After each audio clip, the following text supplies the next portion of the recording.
beautiful neck. In the wake of World War II, Weimar Germany has been endlessly dissected as a failed republic. It feels like in the cultural history, we separate the truly dazzling art, culture, and technical advances from the term in retrospect.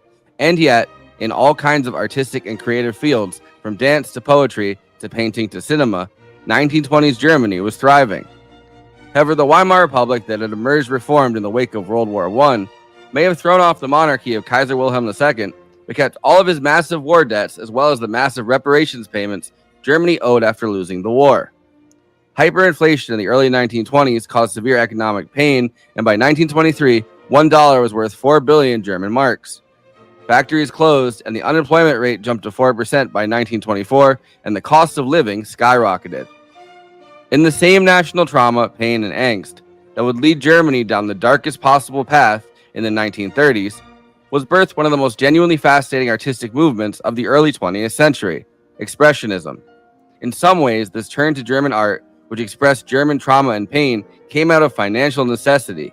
It was too expensive to go abroad for things like films and art because of hyperinflation, and so German art expressing German psychology thrived. This was an artistic movement that uniquely encompassed all fields of art, a revolutionary process that aimed not for realism but to capture the psychic essence.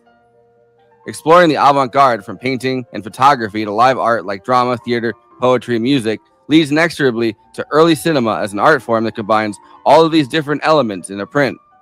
And so, in 1920s Berlin, German Expressionism thrived in cinema.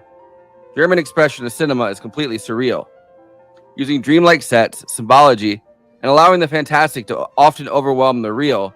There's a definite nightmarish quality to many of the most well-known Expressionist films. Directors used theatrical sets that often took inspiration from modernist architecture, as well as heavy makeup, dark shadows, and theatrical acting. Most famously, probably, Fritz Lang's science fiction film Metropolis, and also Woman in the Moon, as well as the 1931 thriller M, are pointed to as examples of the artistic movement. Du hast aber einen schönen Ball. Wie heißt du denn? Dieckmann. As well as Robert Wiener's 1920 hypnotic horror masterpiece, The Cabinet of Dr. Caligari, starring Conrad Veidt as Césaire, the brainwashed sleepwalker. And, just 2 years later, F.W. Murnau would release tonight's film, the first one in our month of vampire films, Nosferatu, a Symphony of Horror.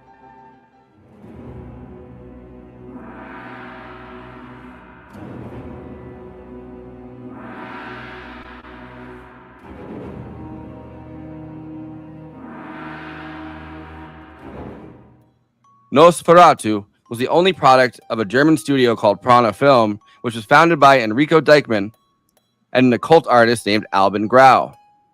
They wished to bring supernatural and occult stories to the screen specifically. But as you could probably guess, running a film studio in the 1920s was insanely expensive, and they only had money for one camera. Prana would pretty much completely collapse within a year of releasing Nosferatu. Not even having the money for multiple cameras, they definitely did not have the money to buy the rights to the book they wished to adapt, Bram Stoker's 1897 novel Dracula. This was Dracula, before Bela Lugosi made his name first on stage, then on screen, terrifying audiences and giving Universal the capital to pump out Frankenstein, The Wolfman, The Mummy, and Bride of Frankenstein.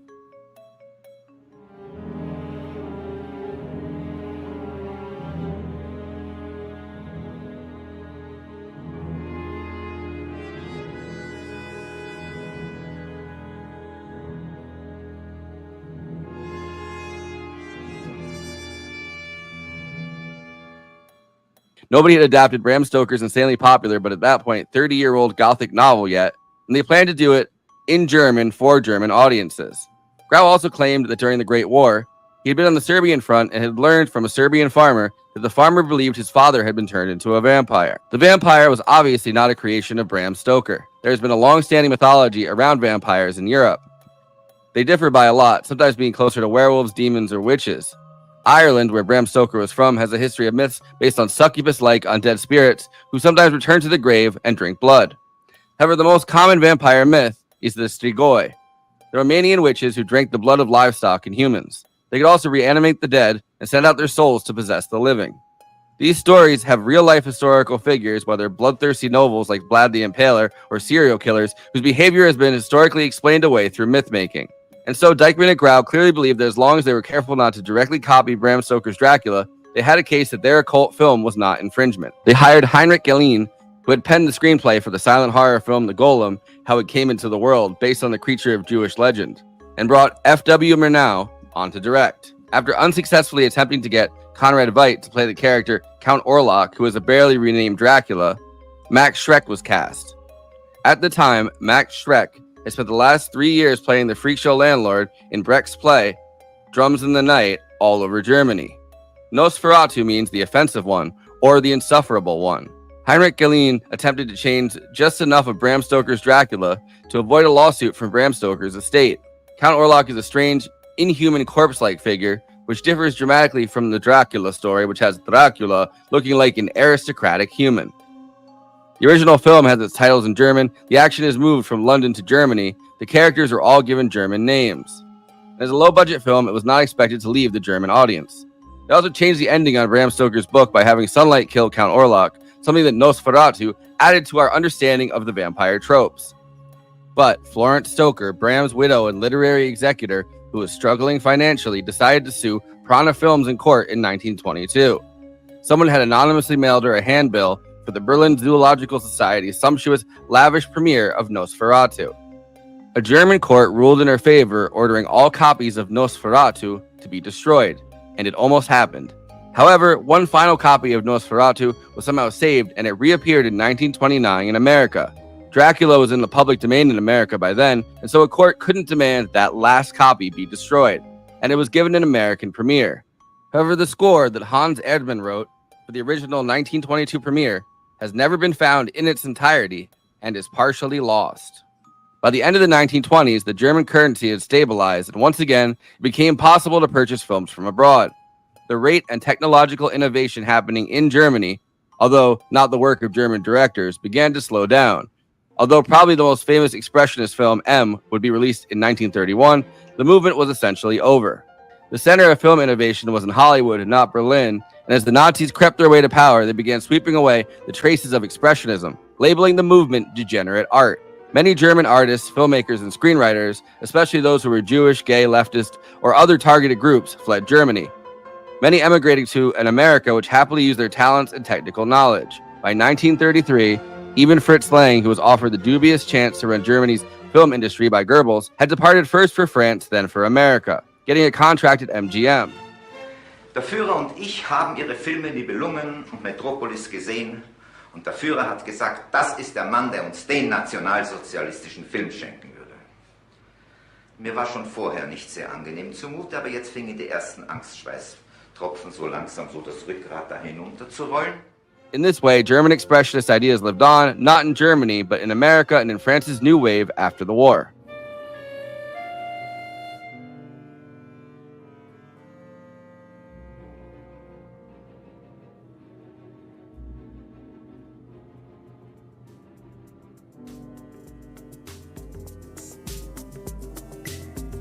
Anyway, before I introduce the panel, please like this video and subscribe to the Movie Night Extravaganza YouTube channel. Hit that bell to get notified whenever we're streaming. Also, we are now monetized, so if you have any pressing questions during this live stream, send us a super chat, which helps me keep the show running and which I am obligated by international law, human rights law, to answer. We also have a Patreon, patreon.com/Movie Night Extra. All of our after parties are on there forever. We also have a new Discord and a Letterboxd HQ account, so those are two more places to follow along with us. Links are in the description. Okay, let me introduce the panel. Conan Neutron, host of Britannic Reversal, co-host of Movie Night Extravaganza, and frontman for Conan Neutron and the Secret Friends, neutronfriends.bandcamp.com. Kristina Oakes is streaming on Twitch at Cosmopolitics, twitch.tv/Cosmopolitics. Also recently joined YouTube, she's on Twitter, Instagram, and Facebook at Cosmopolitics. Send her some subs on Twitch, and send her a coffee. Katie Baldassaro is the co-host of Movie Night Extravaganza, a director, writer, and actress who wrote and co-directed Girl in the Basement, along with appearing in horror movies like The Purge Election Year and The Devil's Nightmare. You can catch her voice acting in the podcast series, The Starwell Foundation, and she is the host of What If I Don't Like It, and on TikTok at Movie Runtime. Matthew Film Guy Weiss is a film director, editor, including of such features as Black Bear, Parachute, and A Bad Situationist with Sam Cedar. He has appeared frequently with Mark Maron and appears regularly as a film critic on The Majority Report. He is on Letterboxd at Langdon Boom and teaches a film appreciation class at Common Point, Queens. I, of course, am your host and also your local parasite, Forrest Miller, aka Nosferatu, carrying both the Black Plague and vampirism to your local area. It's Vampire Month, and we are ready to suck, baby. We're going to work on that pitch, too. Yeah, this month might suck. We don't know. I am here to suck. The month is young. Matthew, welcome back. I can't believe it's been that long. It's so great to have you, as always. Great to be here. Very happy to be here with you guys. Have you been editing a new feature, right? Yeah, I'm hard at work editing a new independent feature film. We're trying to make a Sundance deadline, so shit's tight. Yeah, that's awesome. We appreciate you taking the time to talk about this cinematic classic that goes pretty hard for a movie that's over 100 years old. Seriously, it is over 100 years old. It feels like I just watched it yesterday. You probably did, though. I did. The facial acting in it is so incredible. Like, that's something that I feel like we've almost lost at this point. It's just like really, really good facial acting that in silent movies just like it hits so different. Oh, yeah. Mm-hmm. Well, that's look at something. You look at something like Passion of Joan of Arc, right? I mean, that's like 90% of the movie. That's all her face. Yeah, absolutely. Yeah. But that's a transcendent visage she has there. Yeah. I watched it again right before the podcast because it's on Tubi and it's like restored and like in black and white and better like subtitles and like narrations. It was really good. Nosferatu? Yeah. The TV show? Yeah, I was wondering if you were saying Nosferatu or Joan of Arc. I was like, damn, how long were you? Joan of Arc's like 2.5 hours? The full. We only did one house today. Passion of Joan of Arc. I don't think it's that long. No, I mean, now I'm gonna fact check it. 1 hour 54 minutes. All right. Snap correct yourself. I was gonna snap correct Forrest, I guess. I mean, he's saying, "Oh, isn't it really long?" I mean, have you ever even seen it? Like, how would you know? I've seen scenes from it. I don't think I've. So no, the answer is no. You haven't seen it then. Okay, got it. Are we talking about the one with the prosecution rest? No, definitely. No, that one is 4 hours long. That one seems 4 hours long for but no, I mean, something that I was really happy when we put together this month that we started with this one because I think as much as when people, for many generations, a lot of people when people thought of vampires, they thought of the Lugosi Dracula, right? And like that's something like culturally, like even now to this day, if you like make me an action figure or like a painting or a picture of Dracula, they're gonna go for that Bela Lugosi look, and for good reason. Mm-hmm. And it's an incredible performance. And I don't think the movie is half as interesting as this, frankly. And it's interesting because I think Nosferatu does more with less. And one of the reasons why is it kind of gets deep into that kind of dark part of the human consciousness of seeing that there's something other that's around, like in the shadows. And some of the imagery, people who have seen this movie or even just seen bits of it, like, wow, that's arresting looking. That's crazy, even if they haven't actually seen the film. And I think as a visual representation of the medium of vampires and or the entire genre of horror, it's kind of ground zero for this movie. Because this is 1922. This is stock market's fine, everybody. You know, like it's crazy. Prosperity will never go away. You know, the prosperity. Yeah, exactly. Yeah, we're just gonna keep on winning. Exactly. I mean, maybe not in Germany, but in America. Well, yeah. Well, they had some winning before they had some losing. Definitely, this and Cabinet of Dr. Caligari feel like touchstones for the beginning of horror. It's like watching almost a ghost to watch this movie, whether you like it or not. There's this eerie feeling of knowing you're watching images of people from so incredibly long ago that match images that you have seen very recently. Mm-hmm. Yeah, they're all dead, but also it feels kind of like, why do I know all these images already when this is, so different? It fucks you up way more when you watch the Herzog one, like back to back with this too, because you're seeing the same images but in a way that's like a more modern way. I think like Kinski is Nosferatu is like it looks so much like Max Shreck in a way, but you're also like he didn't even need makeup. No, but like Herzog was also trying to evoke the idea of what at the time the populace must have felt with modern filmmaking conveyances. He also had the stones to do it like right as soon as as soon as Dracula went to public domain. It was like the day of or something along those lines. It was like that week, which I think is just a remarkable flex as far as that goes. But I think it's worth mentioning that there's certain things about certain aspects of silent films that things had to be better. The production design had to be better. KT, you mentioned Cabinet of Dr. Caligari, right? I was lucky enough, I saw that this year with a live score by Roger Miller of Missioner Burma's group, and it was fantastic, amazing. I'd never seen it on the big screen.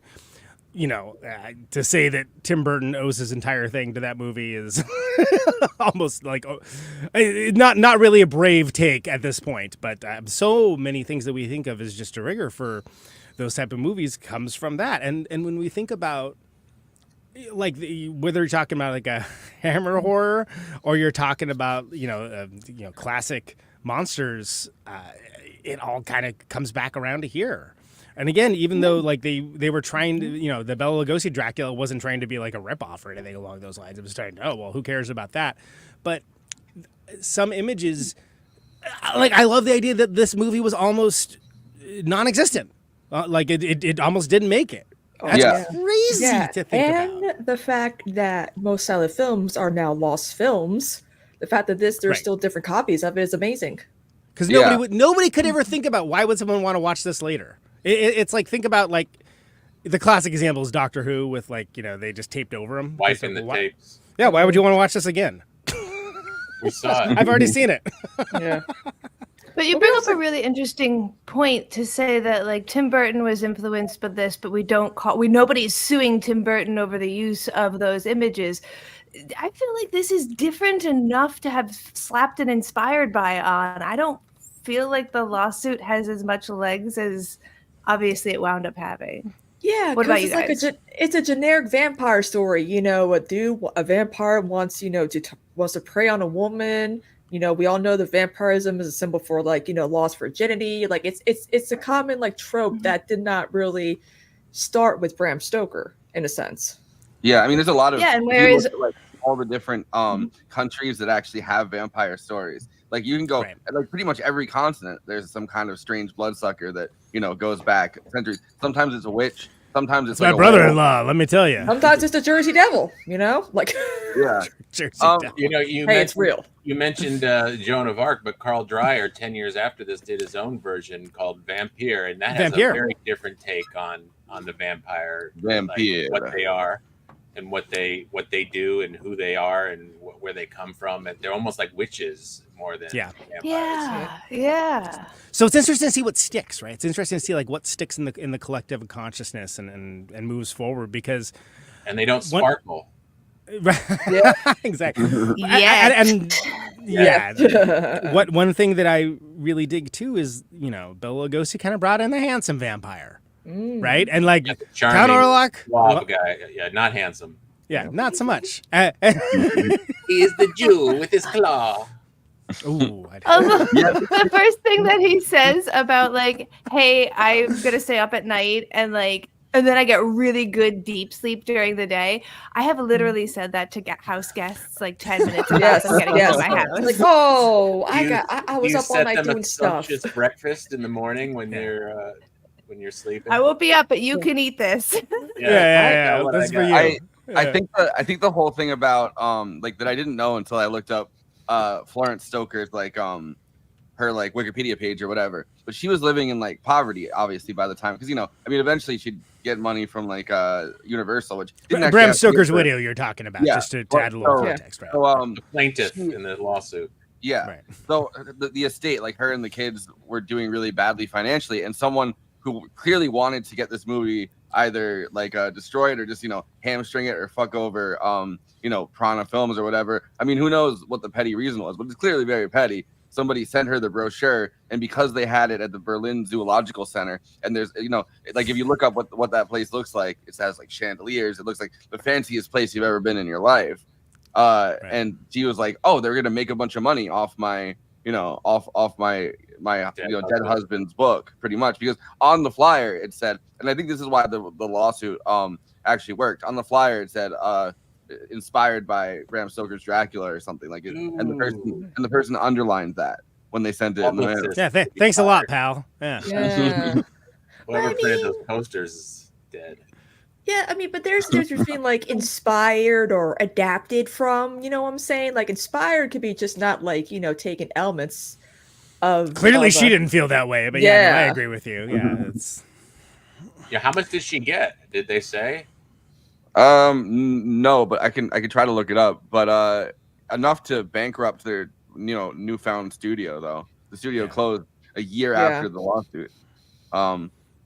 I also think it's interesting. It was their first time producing a movie, and F.W. Murnau, who's like the director, who's like a well-known director who died pretty young. Yeah. His career had only started 3 years before, and they were very connected to the people that had made the Cabinet of Caligari. They all kind of knew each other because it's like a small... there's like 5 studios ever at that point. I mean, So it's interesting that Cabinet of Dr. Caligari inspired them to have a go at doing this, and some of the same people kind of in the same milieu working around it. And then this movie coming out in America, the last copy of it, and everyone was like, "Oh, Nosferatu, great!" And they they ran in to go see it.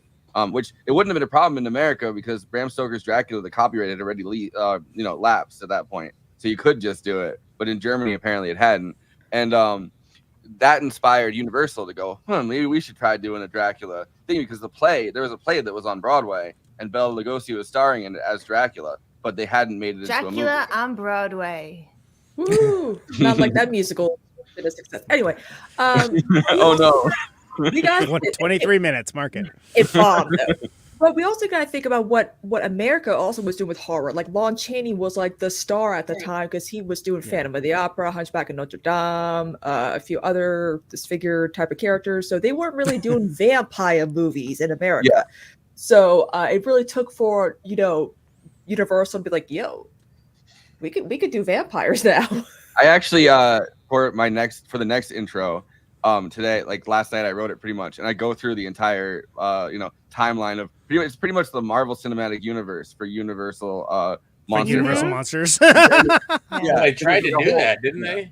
Yeah, they did. Yeah, they absolutely did. Yeah. Now, still, Universal's like, we're doing it now. I'm like, but are you guys doing it now? Because you guys are not. You don't have a real Dracula movie besides. I mean, Renfield is considered part of their universe, and I'm like, okay, but it's a comedy.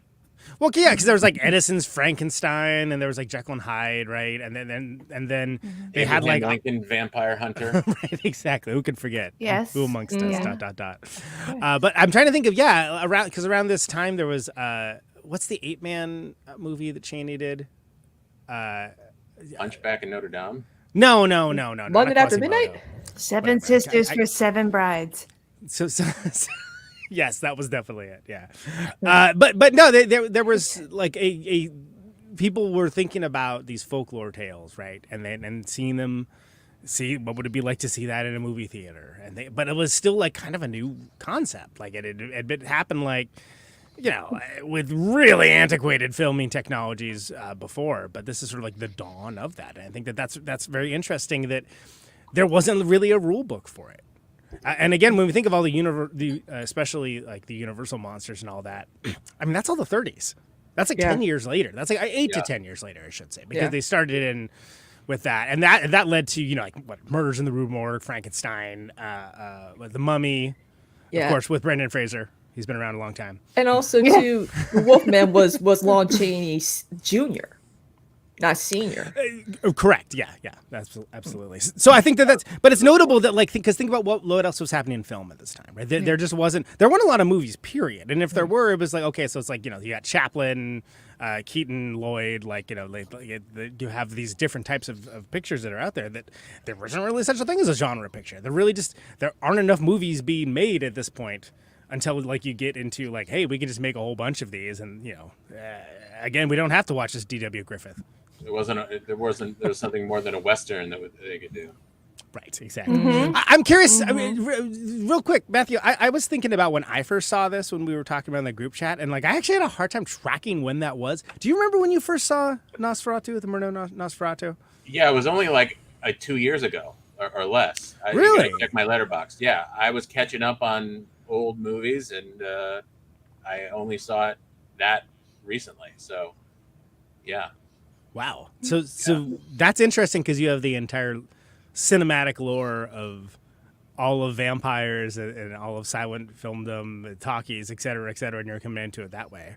Yeah, and that was my response. Is like, wow, I can't believe all the tropes that are already established in this. That we, like you said, it's like watching a ghost. It's like seeing the original seed for 1,000 things that you've already seen and come to appreciate, but seeing it in its nascent form.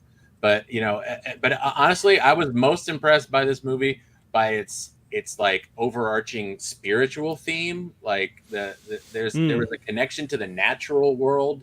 Like my initial take was that this was all about the non-opposites between death and life, and that they're all on a continuum. That whole scene with the professors looking at the meat-eating plants, which seems to be like out of left field, right. It really seems to be the key to unlocking the themes to this movie, is that nature preys on other life to live, and right. Count Orlok. Don't I know it? Yeah. I mean, but also I don't want to say, but going back to like the tropes, it's like, all these horror films that came out, like I feel like Nosferatu really inspired a lot more, filmmakers. But like, we can dabble into like, scarier content. I mean, we mentioned all the vampire tropes that are still relevant to this day. I mean, look at all the zombie movies. Some stuff has evolved, clearly. I mean, like vampires, able to be in the sunlight glittering or having a day ring. But it's interesting Vampire Diaries, thank you. Yes. It's how this movie really did set the tone for what your regular schmegular standard vampire movie is supposed to be about, whether or not it's adapted from Bram Stoker's Dracula or they wanted to do their own thing, but it's there. I just think, and so much of it is visual, straight up like that is the number one thing. Yeah, the creepiest light and shadow, right? I mean, this is one of the OG like light and shadow movies. Well, there's your expressionism there. Yeah, absolutely. Well, and the literal thing where the light kills him. Like the fact that being exposed to sunlight for any amount of time, it just kind of makes him disappear. Especially if he's going after a young girl, like a girl without sin or whatever. And she makes him forget the crowing of the cock. Yeah, that's what I was gonna say. That totally doesn't sound like a euphemism for anything whatsoever. How dare you imply such a thing? I like that they have to show you though that there literally is the cock that crows, but they added it in with the music because there's obviously no sound. And it's like they do like a. Well, what's funny? Shout out to Conan for doing the theme with that, choir, like, music. The version that I watched on Tubi had a lot of like that, like, If you want more, hit me up. I'll make it for you. Reasonable prices. Like that's like the like gothic like vampire like type of like what we think of music. Yeah. It's so good. That's why I feel like this movie has a spiritual message to it. It has a spiritual component. It's not just darkness and death. It's got this weird circle of life thing going on. Take that, Lion King. When he dies, it's long. But vampires on Broadway, what can you say? Trust me. You cannot do those on Broadway. They suck. Oh, do they? But I think you're right about the spiritual component. It's also in some ways. I mean, I feel like every subsequent vampire movie has dove in with both feet to that. Right, like it's always that they've turned away from God, or like they've made a deal with Satan. Like there's some kind of demonic force, or like there's always some kind of spiritual, moral component that leads to like this. Never like they've sinned so much and turned away from God so much, they just kind of keep on living. And as long as they keep on sucking the blood of the living, I don't recall, do we get like an origin of Count Orlok of like what he did to become a vampire? No. Not really. The movie is not very interested in explaining that. There's just like a real quick thing at the very beginning where like the text says that he is the seed of someone else. Like they mention the vampire that he is the seed of, but it's very, very quick. I think it's in the bit where they call the Chronicle of the Great Death of Weisborg. That's why I hated Dracula 2000, because they're like, he's actually Judas Iscariot. I'm like, what? God, that's what, spoiler alert! Wow. Totally a great movie. Talking about a movie I like to see staked in the heart. Am I right? Let me. Instead of 30 pieces of silver, he asked for blood. That's right. I think that for bullets. Well, but there's something notable back to that point. I think it's notable too that like when we think of vampires, and we're going to be seeing a lot of this over the course of the month, we see them usually portrayed as like powerful creatures of seduction and influence. Now, right? Mm-hmm. And then there's some exceptions, right? 30 Days a Night, From Dusk Till Dawn, where they're more like diseased predators or something instead of like cursed noblemen. But like I think this is somewhere kind of in the middle, with something where you don't get like the ostentatious, but he's rich, glamour aspects of like you get for Dracula, but he does have money and influence. And that's interesting, and we're not talking about this one, but the Herzog version, I think you get more of like the sadness aspect of it as well, like where you get, it's like clearly it's a bummer, like he can't die, and it's like not that great, but that's like Herzog's. Speaking of that, I just shared a Facebook post which is like, how the hell are vampires so rich? And I'm like, and the response was like, if you live long enough from like the 1800s, you might as well just walk into the sun. If you're a broke vampire, like why would he be a broke vampire? That was what I heard about a True Blood. Why you're a redneck vampire all this time and you're still living in the backwoods? Like I don't buy that for a second. I've never seen True Blood, but I skip it. I like the idea of like a vampire, like a financial consultant that makes those videos. He's like, listen, you need to go back all the way from the beginning and put money towards, put money invested in these things, and you too, as a vampire, can be a billionaire. Like compound interest over 500 years is really you're sucking the blood of like rich aristocratic people. Of course you're gonna steal their money. Well, that's the whole Anne Rice thing, right? The whole like that whole universe. Like she kind of leaned into a lot of that with great success herself, I might add. But I think it's my point for this film though is that you get the fact he's rich and clearly has some influence, but it's not someone that like people aren't aspiring to be like Count Orlok. I think people are a little blasé about the fact that like exactly. He's and that's something there's something very European about that it's like, okay, this is the oligarch, right? Like this is the guy. Again, I feel like I identify with him. Aspire, I just can't help but be like, he's saying a lot of things that I really relate to. That Count Orlok, he's got a point. He's got a mostly point. He's got a under lot the fangs. Of points. He's got a quiet castle. I might not totally be into the whole sucking blood thing, but look, the guy makes points. Hey, go to hospitals. I can get past renovating old apartments. Yeah, great. He's investing in the community, Matthew. That's right. He's rejuvenating the neighborhood. There you go. What do you? I mean, not the actual neighborhood. He's feasting on them, but he's the money he's aspect. The plague to the neighborhood. He's clearing out the place first. Right. Yeah. What do you guys? Rejuvenation financially. What do you guys think of? I really like the part of this. Break a few eggs. He immediately is like, hey, I think I got 2 mosquito bites very close together on my neck, and there's like that instantaneous thing, and I don't know how much people knew about like mosquito transmission and stuff like that at this point because it was a long time before they figured out like mosquitoes carried yellow fever. I know in America, but like they must know about that, and I thought the mosquito was an interesting like representation of like a blood sucking like animal to be compared to like Nosferatu. They love like me. Yeah. But it wasn't because of the disease aspect. No. Yeah. No, because he's so dumb. That's again, we're rooting for the idiot who thought 2 mosquitoes bit him perfectly on his neck. Which for us as a modern audience is like, come on, dude, for real. But think also like at the time, and people, not only were these creatures and myths not popularized, like people didn't know the lore. People weren't gonna recite they don't like garlic. You can't, you can't gotta see themselves in a mirror. Right? They didn't. If they knew it was all folklore and stuff that was just told down through the ages, and maybe you paid attention, and maybe you didn't. That's it. That guy's an idiot. I'm sorry. I'm sorry. Yeah. Oh, but look, it's crazy that 2 mosquitoes like bit me at the same time. Isn't that wild? But hold on. Wait. Hold on. So Breathe. Okay. So but the thing with that is that I think that as we go on with vampire lore, and vampire lore becomes something that culturally we engage with, and we do know something about, even if it's just like the barest hint of things, I think that has to be included in stories about vampires going forward, but not here. Because it's still too early. Because remember this is so early in cinema, period. I think you can get away with it. That's it. That guy's a dunce. Yeah. Yeah.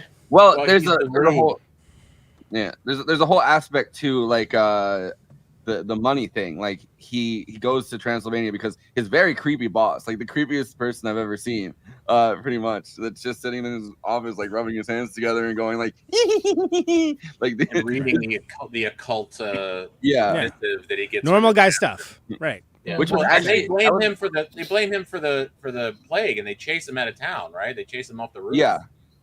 Well, he's the Renfield character. Yeah. To be fair, I feel like that probably happened a lot around that time too. But I don't know. What do I? I also want to chase that guy out. He's so fun. He's like missing teeth, and he's like, and he manages to hide from the villagers.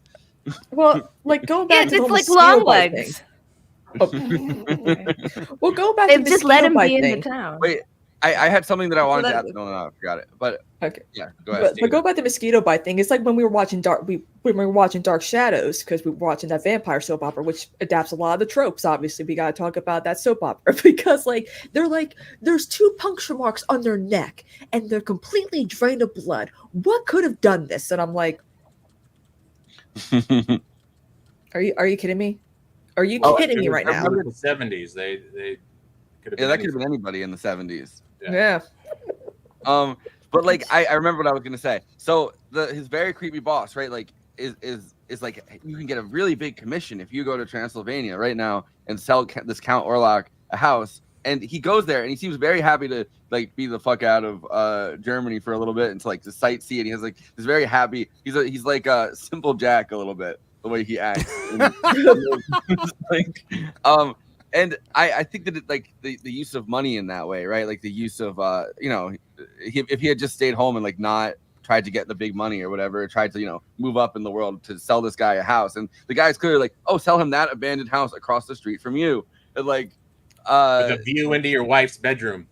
Yeah, the view of like money and the view of like that kind of commerce, I guess, is hit on pretty well. I mean, I guess that it's an easy story to tell with sometimes. Well, and it's capitalism, right? Yeah. Mm-hmm. Even in 1922. The international bankers. Right, exactly. Globalists, Matthew, please, exactly. Thank you. Globe emoji.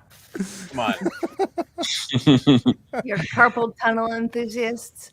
I do think it's something to like really focus in on, because I was watching this movie, and I think one of the obvious things that people who are watching this movie right now are going to think is about the new one that's coming out, the new adaptation. And obviously you always ask, why are we going to adapt a movie? And sure, this is old, and sure, this is silent, so it's ripe for adaptation. But I think the parallels about the plague and the fear of the plague that happened when this came out, and now our fear of COVID, makes us an audience that is so ready to receive this story again and be scared of it. What do you guys think? And see Bill Skarsgård finally get out of his flop era. Yes. I can't say that was a primary concern of mine, but it was for me. And Lily Rose. I assume that's because you said that. I assume it was. But Robert Eggers, I think, is the perfect guy to do this, and I think his aesthetic matches this perfectly. I'm the rare person. I did not really care for The Lighthouse. I really didn't like The Visage, but I love The Northman. I thought The Northman was great, and I thought it was a great example of like, let's give this guy a budget and see if he can do something cool with it. You know what? He made something cool. Was it for everybody? No. But like, I think he's the perfect guy to realize this vision, because it seems like his thing is, if you have like a timeline, like left to right of, early to now, it's the natural incarnation of what somebody who is an inheritor of that is doing that now. I mean, it used to be Burton, right? It used to be Burton. I think Beetlejuice's return to form.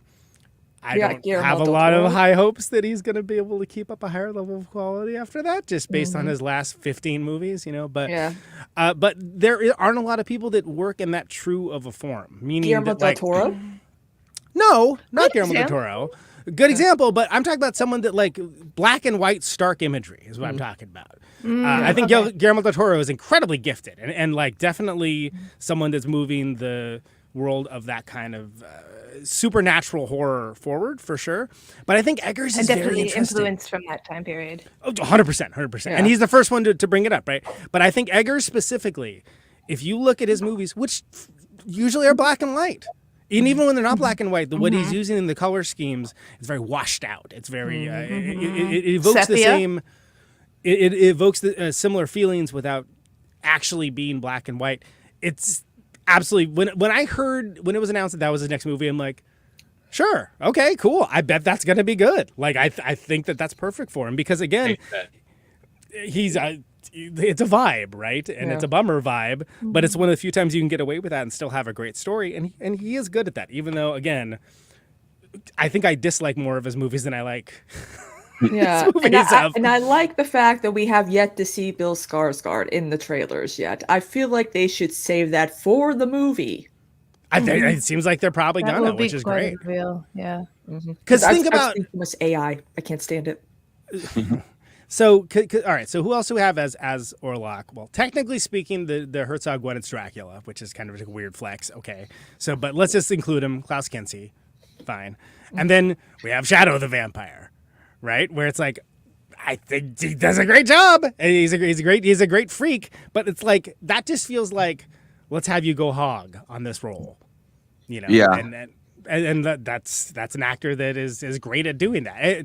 And I also like that, and for people that know Shadow the Vampire, it came out like around 2000, right? And it was basically a film about the making of Nosferatu. It's Malkovich and Defoe, right? As Murnau and Max Shreck. So Defoe was like perfect for that kind of role.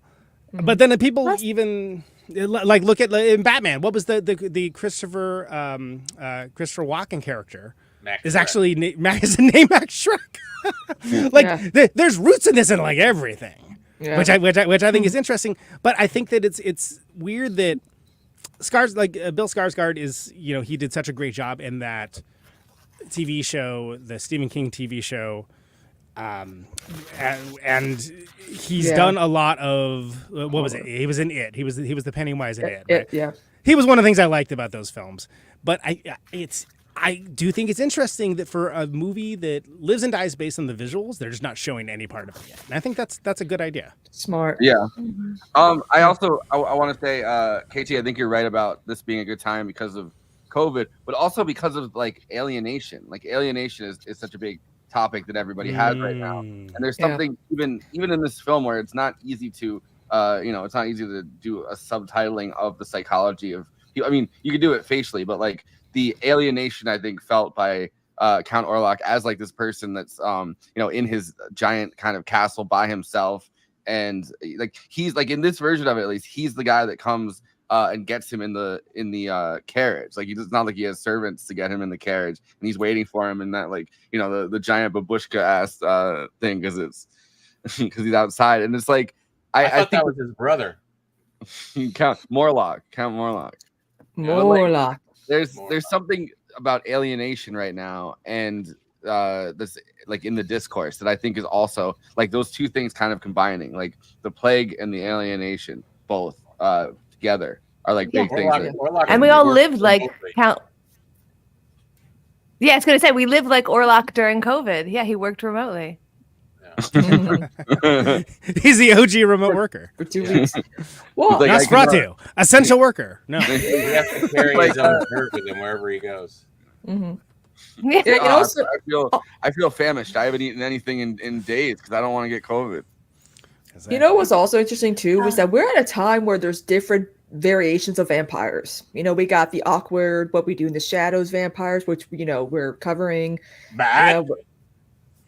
Yes, Rat. You are the most devious bastard in New York City. Well, and it's strongly, it isn't said explicitly, but like the grandfather of all the vampires in the show, it's like, oh, that's Max Shreck. That's clearly Count Orlok. And he's hilarious because like he's burnt to death. Played by Doug Jones. Yes, Godfather. If you ever need I love him. That's why I used that clip in the intro, or the intro video or whatever. Like that's why I use when he opens up the casket to see. Yeah. But before we move on, Matt, what do you think about the new Nosferatu? I have no opinion, having not seen any Dave Eggers movies. Well, Dave Eggers does not make movies, so. Who? Robert Eggers. Robert Eggers, sorry. Dave Eggers is an American writer. Right. He did a book called I don't even know his name. That's how little I care about the movie. What's his name, Eggers? I don't care. Majority report expert. I demand that No, just kidding. Yeah, no, you can take my place because listen. I'm actually not really a horror guy, to be really fully honest. I don't really get into the horror film genre as a rule. I mean, I've seen my fair share of the classics, and I've been exposed due to proximity to other horror lovers, but it's not really where my blood gets boiled. So, I mean, what's your favorite Terrifier? That's what I want to know. Oh God! I know enough to make the reference, but I've never seen any of them. So yeah, I don't know what that even is. The Terrifiers.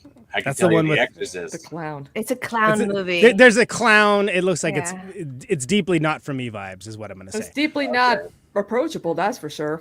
The people who love it very much. Good for them. Good for them. Good. No. I'm glad for I them. mean, the Evil Dead series was my my horror. That kind of horror, the comedy action horror. That was where I went when I was into it. But, Okay. Yeah, a lot of comedies and a lot of horrors adapting some comedy aspects to it. So I mean, it just depends Shaun on how of the Dead. it just needs to be a good balance. You can't get and too What We Do in the cheesy. Shadows, I absolutely love. I have to say, the show and the movie. Yep, agreed. Mm-hmm. Yeah, as far as a new Tucker and Dale versus Nosferatu, Evil I could as take it or well. leave it. I'll check it out, I'm sure, once I see the Lighthouse and the other one, the Vitch. The Vavitch and the Northman. Don't watch that one. It's quite I've bad. heard they're all good. Nah, not for me. You didn't. I'm all for opinions on the panel.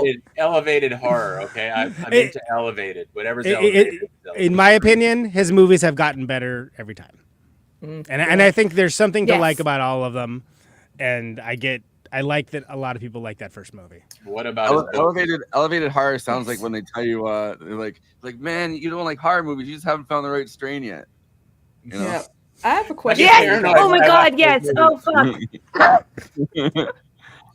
But I have a question for all you guys. Do you think that this movie, because a lot of the reviews that I was like reading, and like, because I was just curious, like what people said about it, and like a lot of the older reviews, right? Like people are like, it still holds up, and I think that's true. Like I think it is very terrifying. It's not terrifying in a way that necessarily. I wasn't necessarily. It's creepy. Scared. It's effectively creepy. You'll faint. Yeah. Like back in the day, like with Lon Chaney getting a massive family opera, people fainted. I'm sure people fainted when they first saw Nosferatu because people were so new to horror at the time. They didn't know how to handle it. It's a dark shadow in the corner, right? It's like the thing you don't know what it is. All you know is it doesn't mean you any good, right? Yeah. And that's and the carriage kind of moves funny. Yeah, there might have been too much xylophone on my rendition for it to hit real hard. Just going ham on the xylophone. I watched the best one, man. Well, that's okay. That's actually very interesting. The Looney Tunes version. Right, exactly. yeah, right. Because there are different versions. Because I saw this originally in high school, and I saw it before they did the Kino Lorber restoration, which is the one that brought of DVDs. Actually, no, not true. No? Probably, Okay. but maybe I don't know. When did DVDs come out? Doesn't matter. Nobody cares. Moving on. Before the phonograph. Before the phonograph, indeed. Yes, when I was in high school. Laserdisc. When I was in high school in 1922, this movie was new to you then. Absolutely, but I saw it. It was the public domain version. 1996. It was English subtitle, English intertitles? Do you remember, or was it German? It was English intertitled, but it was all black and white. Is what I'm driving at. What I remember most about it is that mine wasn't tinted. It wasn't tinted with the greens. Wasn't tinted with the golds. It was just all black and white. And how do you know when it's day and when it's night? It didn't hit as hard. Well, I mean, if you would have let me like complete the next sentence, I would have mentioned that like it doesn't. It did like it was good. It was interesting, but it was like, oh. it's weird that like that's just bright daylight, and like I guess like is it daytime now? Like I don't know. Like things didn't get across as well. That the tinting, when I first saw the Kino Lorber restoration, I was like, oh, it's weird that it's like colored. I'm like, oh wait, no, that's day. That's day because they're like looking at these coffins, and it's day during the day, and they're opening it up to like check to see if there's like oh, it's dirt in here, and there's rats and stuff, and that's happening during the day, and it all worked in a way that I didn't even think about. Until I was like, oh yeah, I guess the other one I saw was just all black and white. It was all very uniform. And it still looked cool. I still enjoyed the movie. I found it very affecting. But I think as a film, there's such a subtlety towards the usage of that tinting that it works on your subconscious in a way that you don't even realize what's happening. Yeah. And there's blue, there's yellow, there's pink, green, and there's green. Yeah, they did that for Family of the Opera too. Like a lot of horror films to set the mood and the scenes as well. They did a lot. But the version I watched on Tubi was in black and white. But it was also like HD. The green was night, and then the yellows day. But then with the pink, like the pinkish color they had, that's like that's like the morning, and it's like it's interesting to have that extra thing because like the light is very different at that time. Dawn versus like full day, right? Yeah, absolutely. And I guess the interiors were sort of neutral. Yeah. But I just thought that was interesting. Yeah. And it is a very early example of colorization in film. We think that like Technicolor is where it started. This is something that they used early on. There's a couple of different film techniques that when you start to watch this, you're kind of impressed are existing in a film like this time. I mean, the having him transparency where the character can kind of fade in and fade out, the stop animation where things open and close themselves. There's a lot, like you could find yourself being surprised to see these techniques here. Yeah, especially way back then. But I have a question for you guys. What do you think Max Shreck would like think about like the legacy that this film and like his career would have? Because I mean, again, his name is used as characters in other media. He's sometimes what is Batman?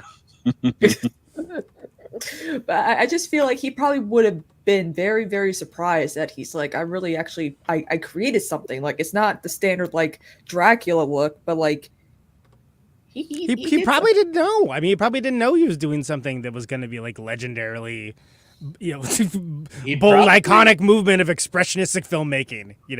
He'd probably want people to know he doesn't really look like that. Yes, that too. Yeah, he's not a bad looking guy. Too. Yeah. Not a bad looking guy. He. I mean, you can. There's aspects of it. I think that's wow. Yeah. Wow. He's the Jew with his claw. Just lighten him up, huh? Wow. No, Shameful. He died very young too. He died in 1936. Yeah, of shame apparently. From hearing you light him up. Yeah. Well, then the actor who played like Hunter or whatever, he lived to be like in the 1970s, I believe. I wonder how because it probably, I don't know how long it took for Nosferatu to really get the credit it deserved when it comes to vampire lore. Well, that's what I wonder. I don't know. It took the restoration for people to really start, which was mid-90s. So I saw it before that, but like it was definitely better after the restoration. And then people kind of started to give it more clout because at the time, what's the next movie we're covering? The Coppola Dracula, Bram Stoker's Dracula, right? Like vampires were back. And aka the horniest movie ever made. But anyway. Well, also too, I remember the one episode of SpongeBob where they're working like the night shift, and they're like, "Who keeps flickering the lights?" And they look over, they're like, "Nosferatu." Oh yeah, I think that has to be the first place I saw Nosferatu. Of course. Yeah, probably. People of a certain age, I think that was their introduction. Yep. Wow. Thanks, SpongeBob. I feel like it's kind of interesting though because because Matthew keeps bringing up the possible like the anti-Semitic implications of a character like when this. I say Jew with his claw. Yeah, that. But like, by the way, check out this poster. Check out this OG poster. Ooh, that's actually it's drawn by Jesus Albin Christ. Grau. The guy that produced it was an artist and did wow. these occult things. He also did all of the occult symbols when you see in that paper, yeah. Can you imagine like running around your like monocle and spats or whatever you got going on and seeing that like on like a wall? Be like, what is that? That's crazy looking. Yeah. But like, it's interesting. I wonder, part of also like this movie kind of pops back off, in the 70s, and then with the Kino restoration, right? Like, there's like different time periods, but like, I have to imagine, at least in Germany, they weren't like the most after World War I or World War II and stuff. I don't think that they were the most like jumping on this movie as the one to be like classic German cinema. Well, they wanted to destroy it, so yeah. Oh, yeah. I wonder if this has I didn't actually. Oh, sorry. Go ahead. I was going to say, just it seems concurrent with what they did with Night of the Living Dead, where like suddenly people wanted to just distribute things that weren't in copyright because they could, and there was a bunch of films that come out in the 70s that are just like released and then re-released again in the 90s. There's a couple of them that I saw this way. I was just thinking of Max Shreck. I didn't actually see it, but isn't Shadow of the Vampire posit that he is an actual vampire? Yes. Which is an A+ concept. Yeah. And like B- C+ execution. The performances are very good. I mean, Murnau is just it's just John Malkovich.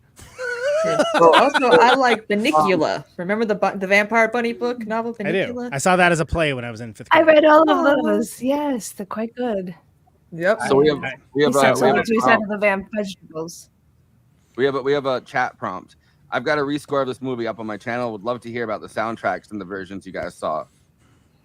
Well, it wasn't the typo negative one, that's for sure, which I would have loved to have heard. Mine was good. There is one. Yeah. Mine's like, like it really sets the mood. So the one that I found was it was because there's different versions of it even in length. There's one that's 125 minutes. There's one that's 100. An hour 25 minutes and an hour 30 minutes. Mine was the hour and 30 minutes one. So the one that I saw was 1 hour 25, and the soundtrack I'm pretty sure was as close to the actual soundtrack from like the original, like what's left of it at least that they have as possible. I'm pretty sure. But I don't think it was the Kino restoration or anything.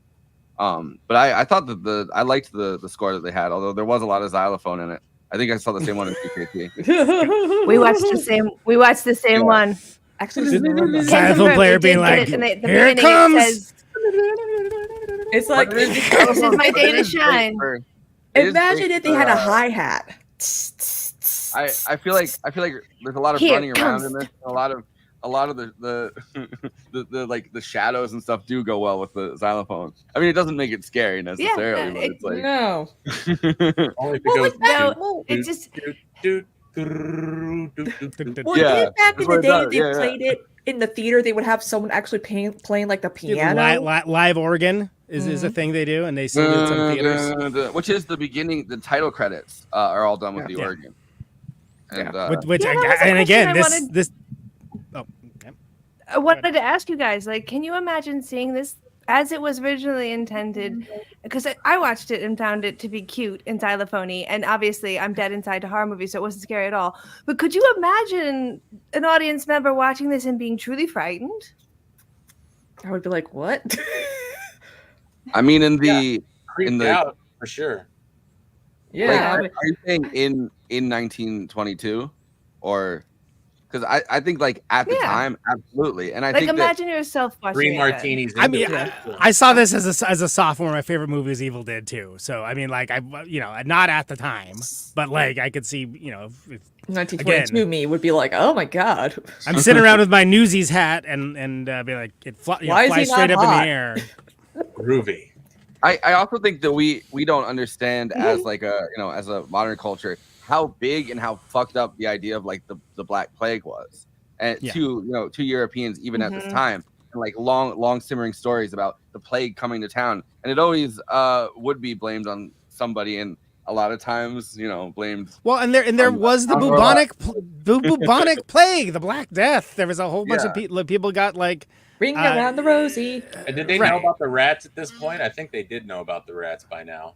Right, but it was a big in Galveston, I think it was right that there was like they briefly brought back the bubonic plague because of bad public health practices, which is amazing.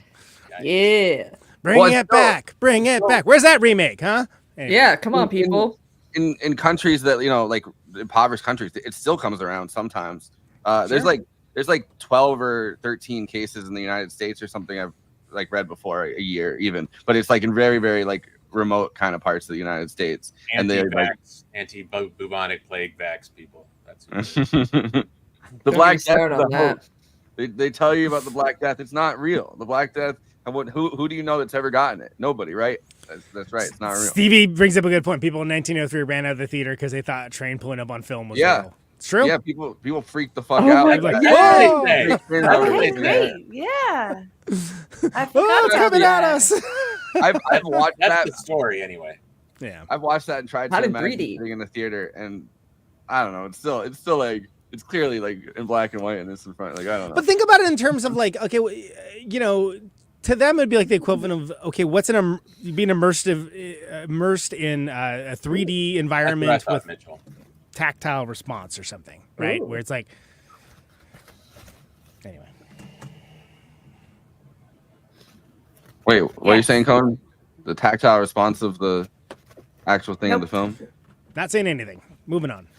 All right. Well, yeah, I don't know. I think seeing this film would probably fuck you up in like I feel like the minds of people at this point in time, especially in Germany, are very addled. Like, well, so that's actually what I was saying is that the commiserate response today would be like suddenly being immersed in like a 3D environment with like tactile response and everything. That would be like what it was like because you've never seen a moving image on a screen representation, something that is not just the screen but an object itself. That itself was a foreign concept. We can't even understand that. Yeah, we're immersed in them.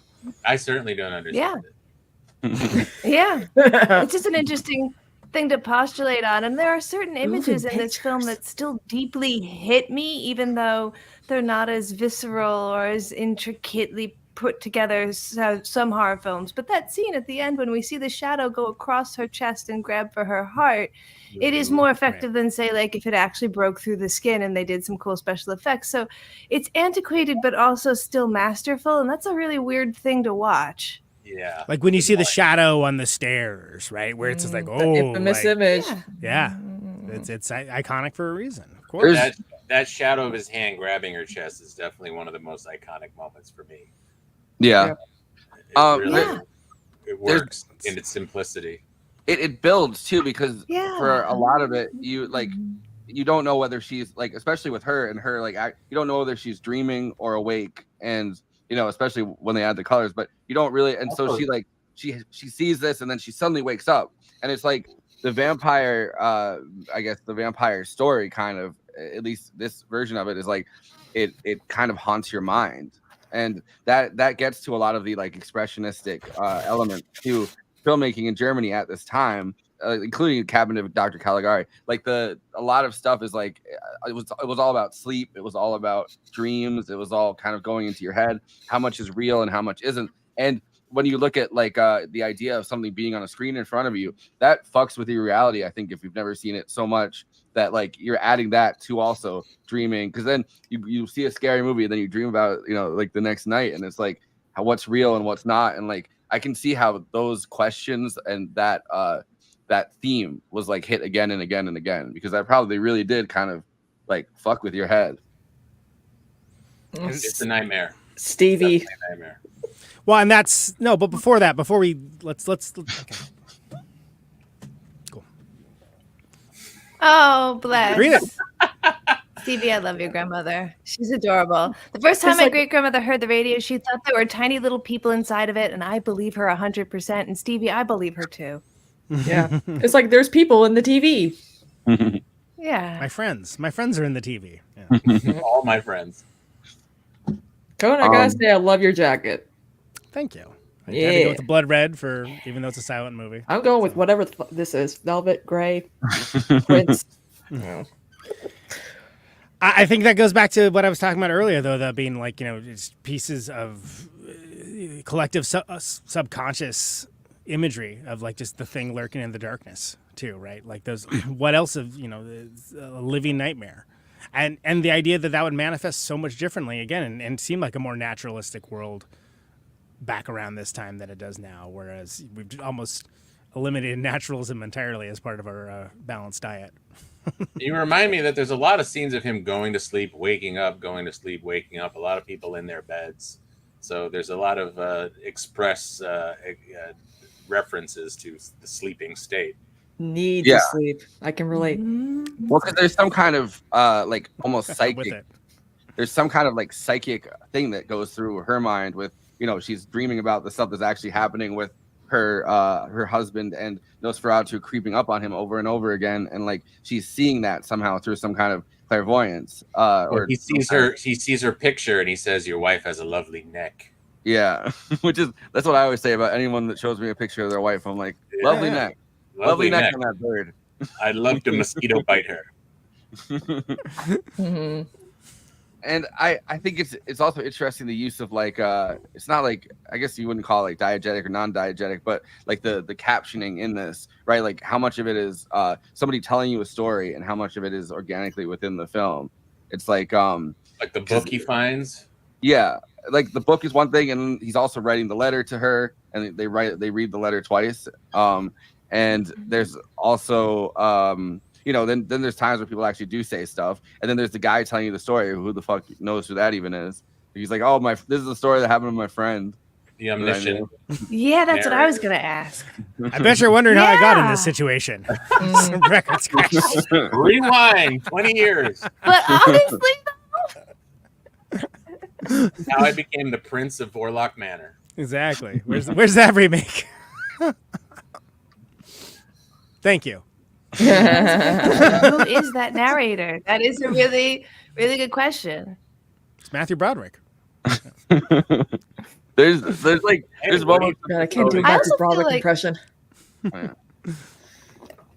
I was gonna say, it seems like there's sets that are in their own way fake and real. Like we get these sets that are staged very flat, and then you get these more like castle exterior shots. You get the shot where it's the really famous horses that are painted, and for some reason a hyena, sure.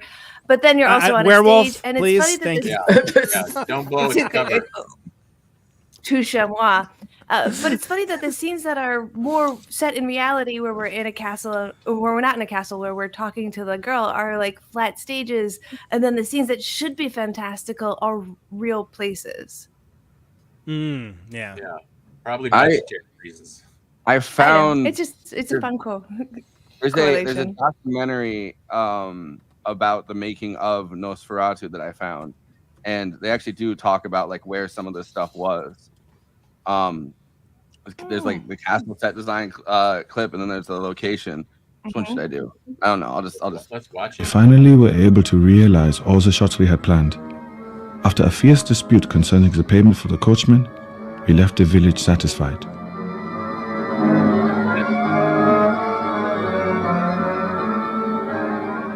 When we came to Rutger, a raft was waiting for us on the Waag.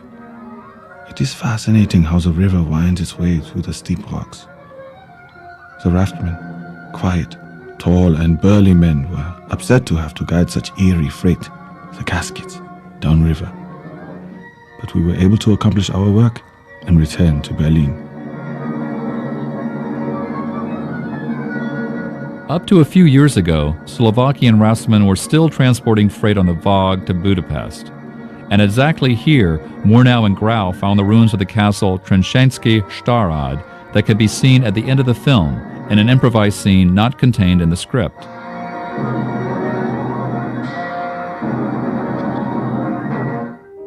Inspired by the original locations, the interior shots were done in Berlin. This door, for instance, is reminiscent of the one in the towers of the castle in Dolny Kuban.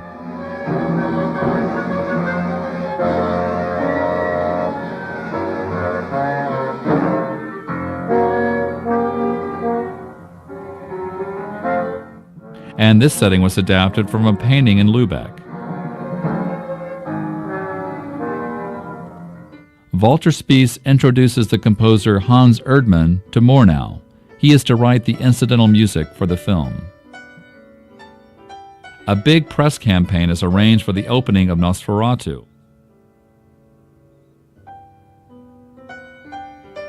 Albin Grau creates a great number of drawings, writes and commissions articles in which he announces that he had produced a truly occult film.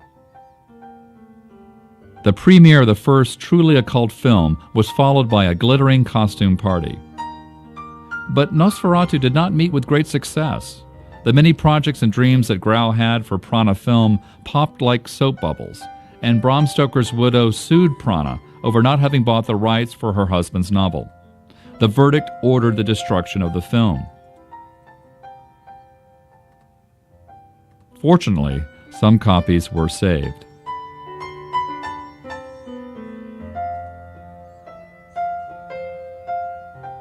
Grau and his partners founded a new production company named Pan. They produced their next film, Warning Shadows, based on an idea by Grau, who again took over the artistic supervision of the whole production.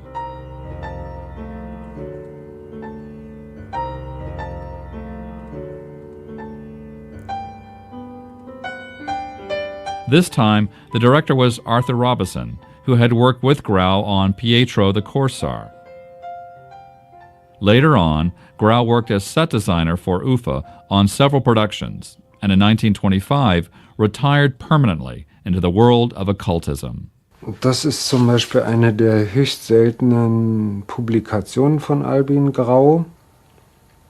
Das erschien ca. 1925. Davon wurden nur 300 Exemplare gedruckt und diese kleine Schrift zeichnete dann eben Albin Grau unter seinem Logennamen Pakitius. Das sogenannte Buch der Nullstunde. Mitte der 20er Jahre schied dann Gregorius, das heißt Eugen Grosche, aus der Pansophischen Loge unter Tränker aus. Die hatten sich gestritten. Und Albin Grau ging mit in diese neue Gründung, die Fraternita Saturni. Die hatte auch ihren Hauptsitz in Berlin und ist dann in den 30er Jahren irgendwann verboten worden. The Fraternitas Saturni published articles and drawings by Grau in the magazine Saturnosis, like this one of the magician Cornelius Agrippa, or this one, which depicts Eliphas Levi, the creator of the picture that so deeply impressed Grau. The dark side of the blessing is the devil, and the shadow is the dark, malevolent side of reality. The film Warning Shadows is based on this principle.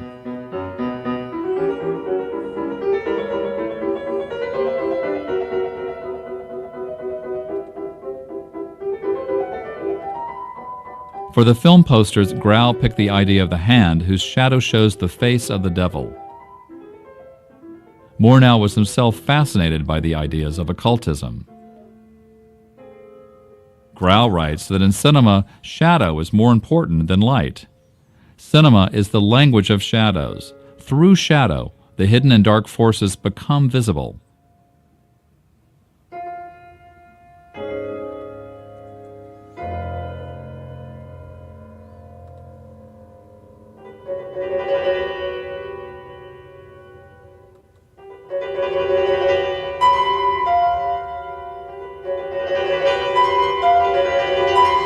Inspired by a painting by Caspar David Friedrich, Murnau develops the following formal idea.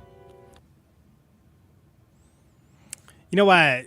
That's super interesting. It made me think of Haxon, which is a very interesting kind of folk horror, like kind of pseudo documentary. It's like not a real documentary, but it came out in 1922.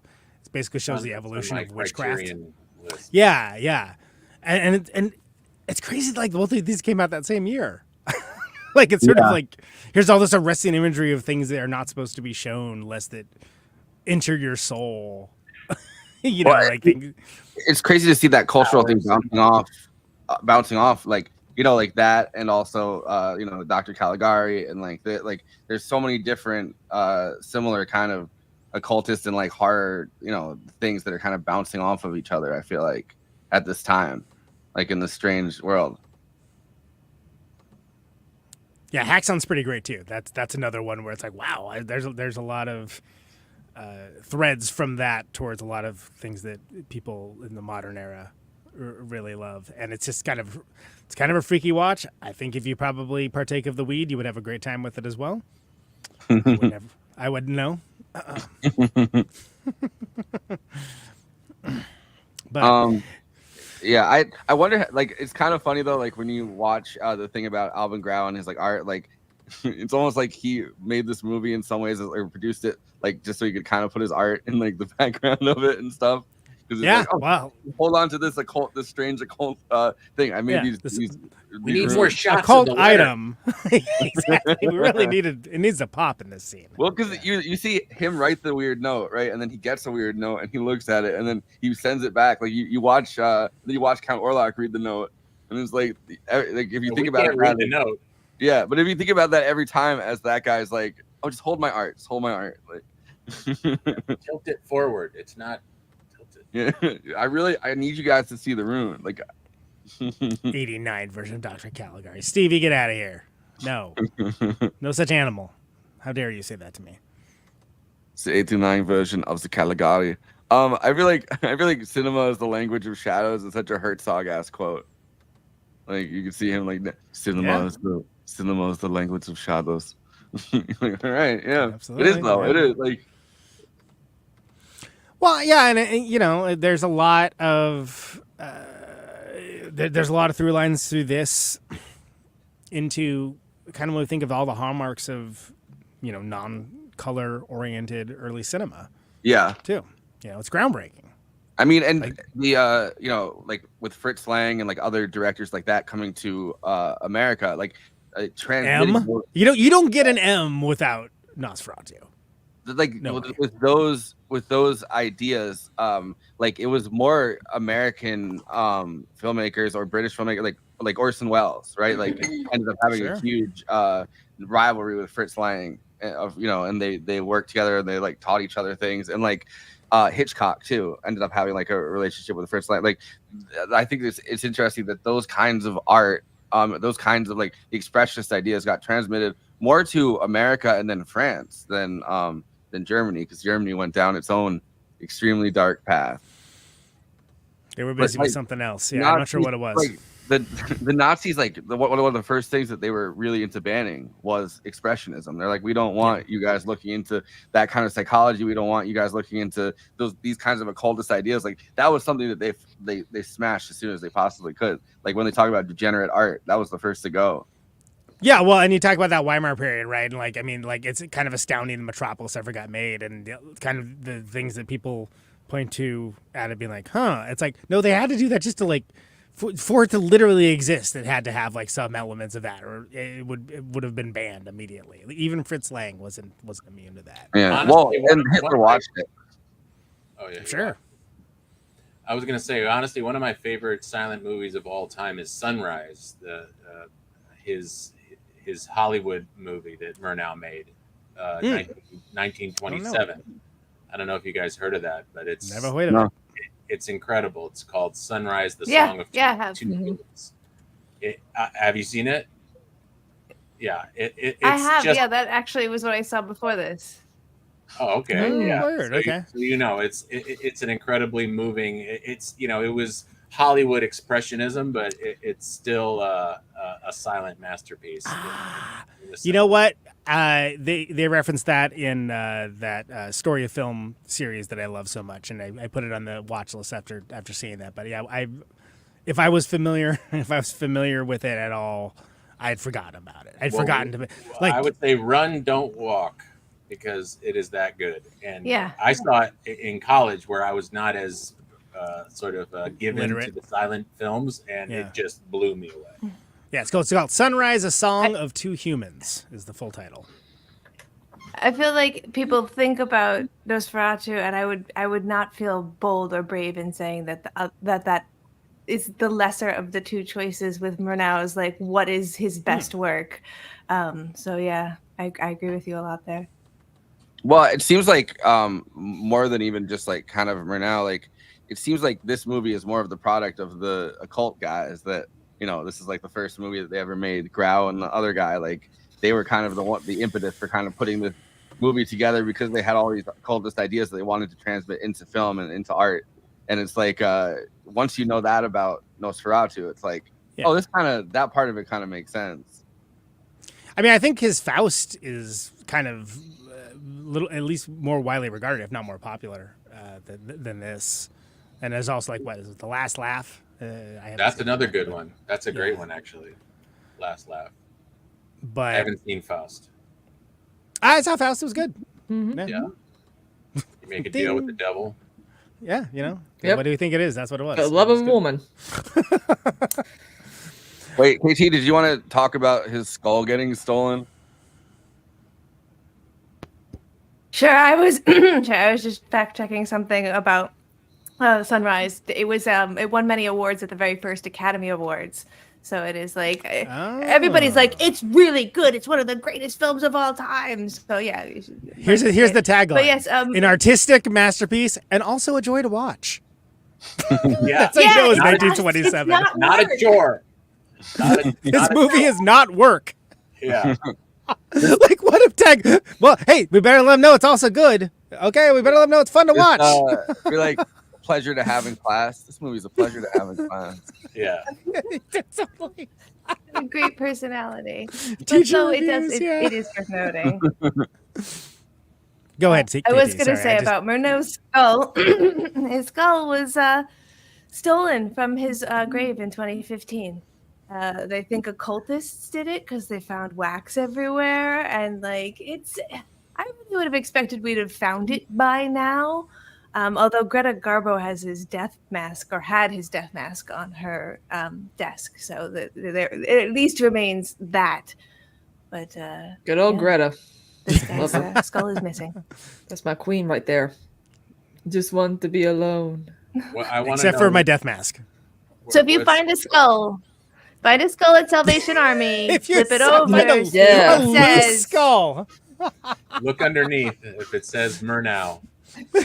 One of the crazier Murnau things, which I would steal. I guess I would steal a skull if I was an occultist, like because of this.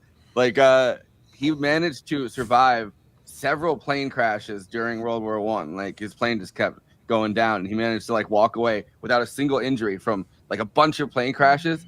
Gets into a car he's driving on the road in Los Angeles and just gets hit by another car and dies in 1931.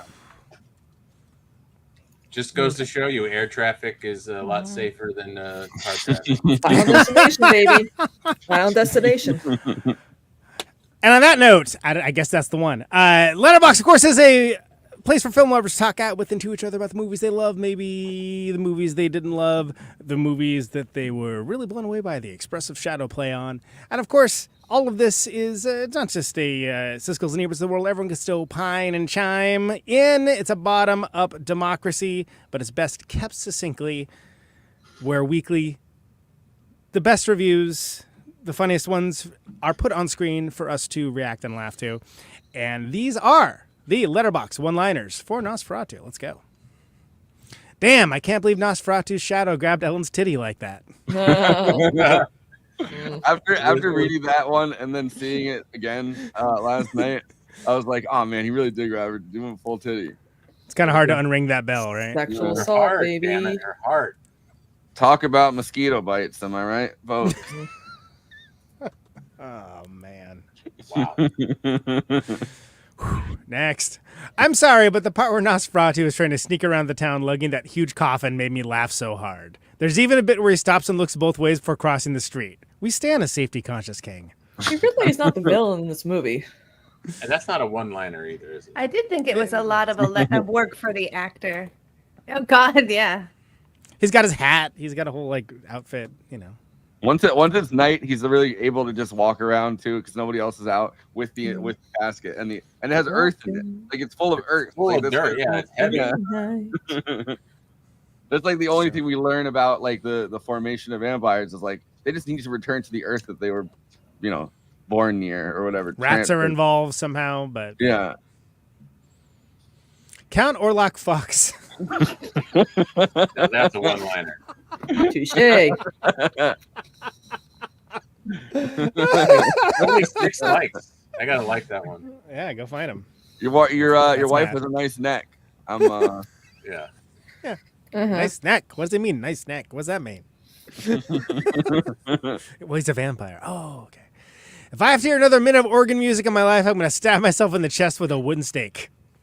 Well, don't watch any Phantom of the Opera. You never see any like they have like a suicide by cop or whatever. It's suicide by vampire. Suicide by organ. Suicide, yeah. I've been at shows like that. The fact that this came out 98 years ago, more than that now, and is better than 88% of the films Netflix released in the past 6 weeks, really makes you think. Yeah, but like COVID. 10 of them were probably Adam Sandler films. Well, the Eurovision movie was pretty good. Yeah. I don't know why Sandler's taking 8. I feel like I'll take that over like The Gray Man or whatever the hell it was. You know? I just feel like for a while, The Kissing Booth. They released. I feel like for a while they released a bunch of Adam Sandler movies in a row, and like they got worse. Yeah, and worse. which is specifically because he said when he didn't get nominated for Uncut Gems, he's going to make all the stupidest crap possible. Yeah. He did. He literally did the thing he said he was going to do. He's a man of his word. I don't know why anybody was mad about it. I was like, you know what, Adam Sandler, I forgive you. You're a man of your word. I'll take it. I'd get disowned in the 1920s by my parents after watching this movie for saying Count Orlok is fuckable. God damn. He could be hotter, guys. What the fuck? Well, I did the thing where I put myself in the background of it, and I had Count Orlok behind me, and like multiple girls that like commented were like, you know, he's tall. And it's like, damn, that's really what you think. Dark or handsome, that's for sure. Well, he's got 2 of the 3. He looks tall and mild mannered or whatever. Like tall and dark. He got that. Well, and he's got a castle, ladies. Yeah, he's got money. I mean, most of us can't even afford houses. You know what I mean? Like Count Orlok is a whole castle. He's probably doing great in this economy. He's buying up dilapidated places across the street. Yeah, he didn't put all his money in NFTs. He would have such a good renovation show, like one of those ones where Nosferatu builds your house. House. That would be or you know he'd have a house flipping show. I feel like listen, I might drain your blood, but I do not want to drain your bank account. Yeah. So I use the re-sustainable water. Build the block with Count Orlok. I don't know. You found it. Coming this fall to HGTV. I really hate when I get 2 mosquito bites on my neck, really close together. Yeah. Oh my god, on my birthday too. Jesus. 2016. That was not a good year. Nope. I like the idea that like maybe one mosquito lands on your neck. And then the other one's like, oh, word. The other one's like, what a great place. Like, I think that this looks like a great place to get food. I read your Yelp review about the person's neck. And I'm going to give you a respectful distance. Yeah. but not too far. Incisors apart. Yeah, exactly. It's like men's bathroom stall behavior. Am I right, dudes? That's right. Oh, boy. What do you mean, oh boy? It's literally a thing. Anyway. Yeah, you don't go right next to the person. It's too close. Unless you're JD Vance. Be careful. There's a werewolf in these woods. Proceeds to show footage of a hyena. In the 20s, no one had seen a hyena yet. Hyenas are so much smaller. The thing that really like cracks you up about it, hyenas are so much smaller than wolves. So it's just like a very tiny dog-sized wolf. Almost. You know what I mean? Like it's a puppy. And it's chasing the fucking horses, and it's like, come on, man, is that like? I guess Germans go, werewolf. Like, they really needed Michael Jackson back then, huh? Exactly. Not enough dance moves. Go away. Where's the one where Michael Jackson plays Count Orlok? When they double the frame rate, you know some bad things about to go down. It's not really doubling the frame rate, though, isn't it? Stop motion. I think it's stop motion. Yeah, you're right. Yeah. But, would you like to comment on this reviewer's review? Yes. Actually, Ollie P. 1, 2, 3. Well, that's recent too. Well, all the more reason we need to go snap correct immediately. Absolutely, really snap because he just watched the movie. Yeah. Recant the vibe I bring to the function. Mm-hmm. There you go. Those are Letterboxd one-liners for Nosferatu. Please follow the show at our Letterboxd HQ account at Movie Night Extra, where we're covering stories from all the great movies that we cover on this show with expanded content, links to all the different clips and stuff from the shows, all that good stuff, and so much more on the popular Letterboxd format. The insufferable one over there, Forrest, he's at Always Flacco. You can follow him. He's watching all the stuff that's for this show and so much more. I am Count Neutron at Conan Neutron, rocking the Criterion Challenge, doing very well if I do say so myself. You can follow me along for that, as well as for many others, as I go through the populist fare, the highbrow, midbrow, all the stuff in between. Christina is 69% German expressionist. That was really difficult. And is at Christina on Letterboxd, which you've been pretty active this season. Like, I think it's like 2 or 3, right? That's pretty good. It's like 2 or 3 a month. Woohoo! Yeah, I mean, I logged Nosferatu, so that's cool. There you go. Log on I've already logged like Abigail from when I first saw it, but I'm going to log the movies this month. So spoilers, everybody. But and then KT down there at Movie Runtime. Wait, are you the little deadly creature on there? I should know this. Or is it Movie Runtime now? I should know this. Nope, Movie Runtime on there. Only Little Deadly Creature on Instagram. Got it. Okay. So follow her along, sometimes linking over to her TikTok, where she does longer short form reviews, and also just rocking the Letterboxd as one does. Langdon Boom down there, Matthew Film Guy, one of the... you were in Letterboxd way before I was. You're one of the first people I heard about it from, and I literally only joined because I was like, oh, there's a place you can track the things you want to watch? I'm in. Sam had no idea what a letterbox was. Obsessive compulsive disorder as art form. Exactly. So follow at Langdon Boom if you don't already. We'll, of course, link him in the show notes. Let's hit it with the plugs. If you're watching us on YouTube, please like and subscribe, and then hit the bell to get notified whenever we're streaming. And we'd humbly request that you watch the video to the end, because it helps us with the algorithm and helps more film fans to discover the show.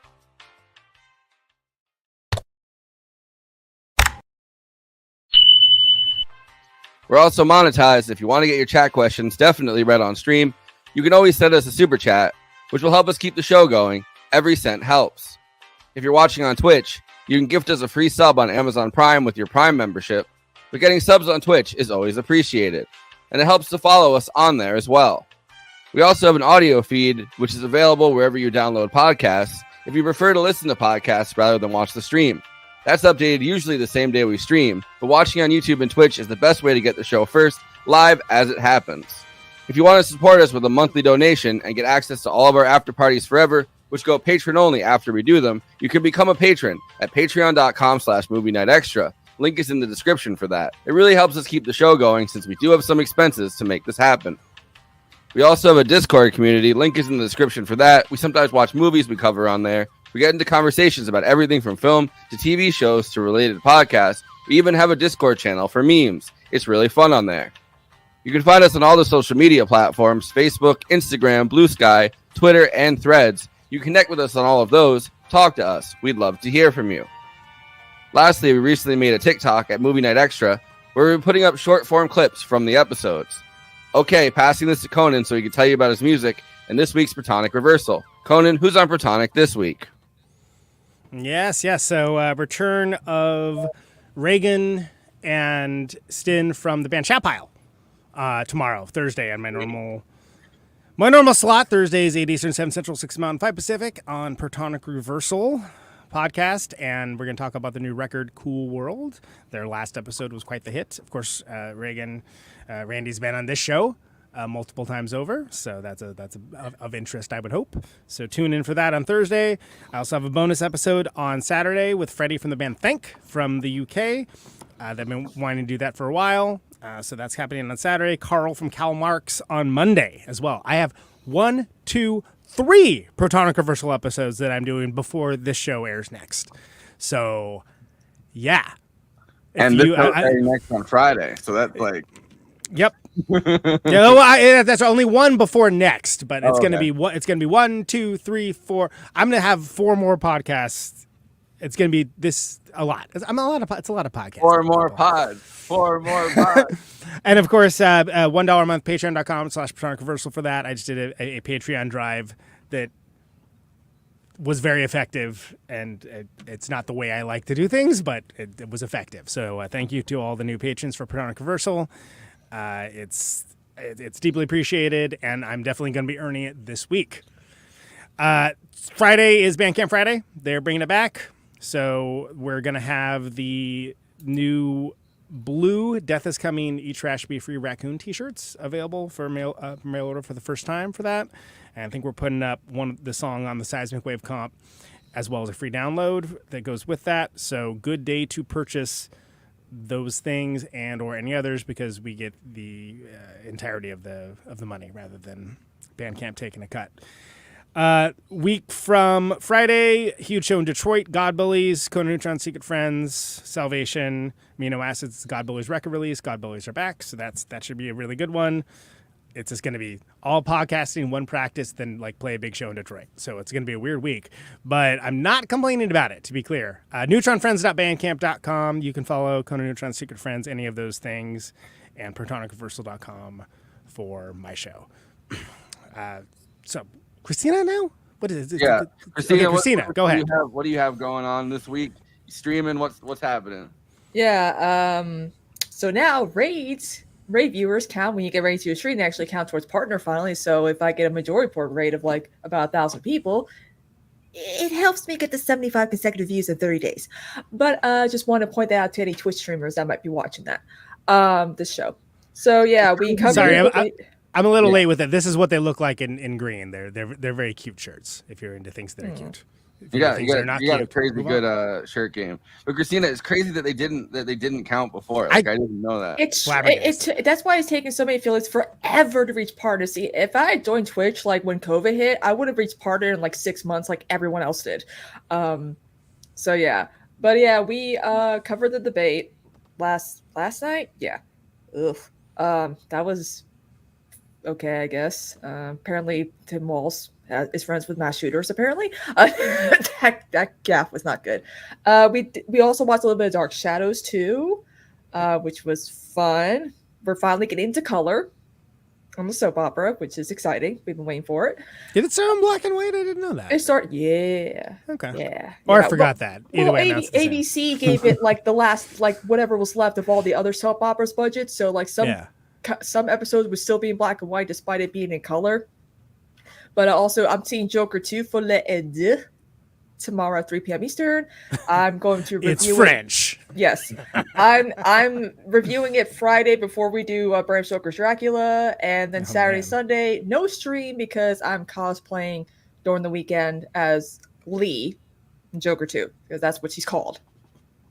Are you doing it like so you get tickets or whatever? Like, are you doing that? Free popcorn, free drinks, free food. Maybe a little boosty boost for the Regal. They got destroyed. They're when they have like the lights and like the movie listings on that got destroyed. So I'm hoping you guys get some funds from corporate. Yeah, the marquee got like destroyed. So it's like I'll help you guys out.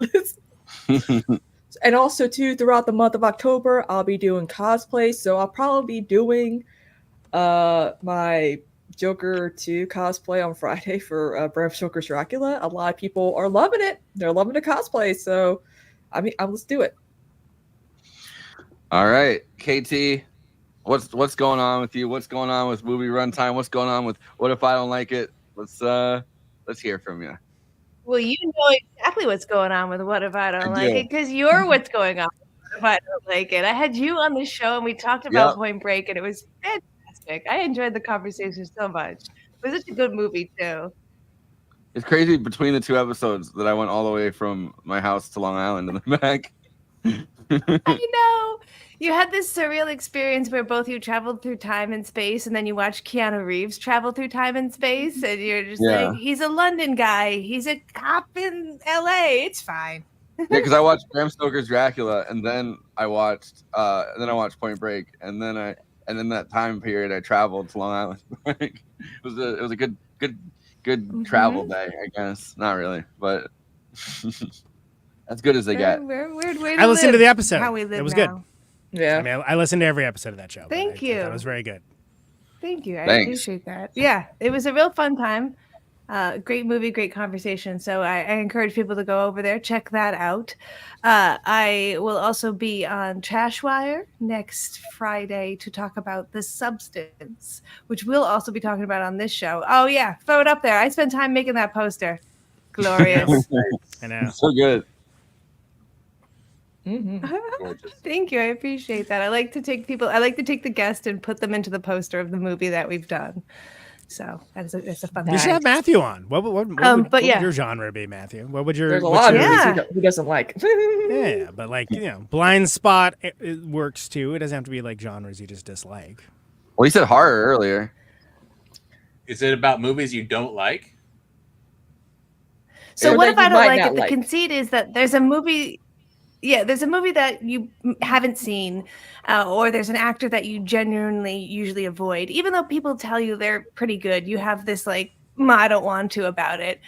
We take a look at why, and we try and look at either that exact movie or a very good example in it. So Forrest picked he doesn't really like action movies. And I was like, oh, so have you seen Point Break? And he said no. And we went and we looked at action movies, and we talked about why they sometimes work, sometimes don't. And this was an example of it working.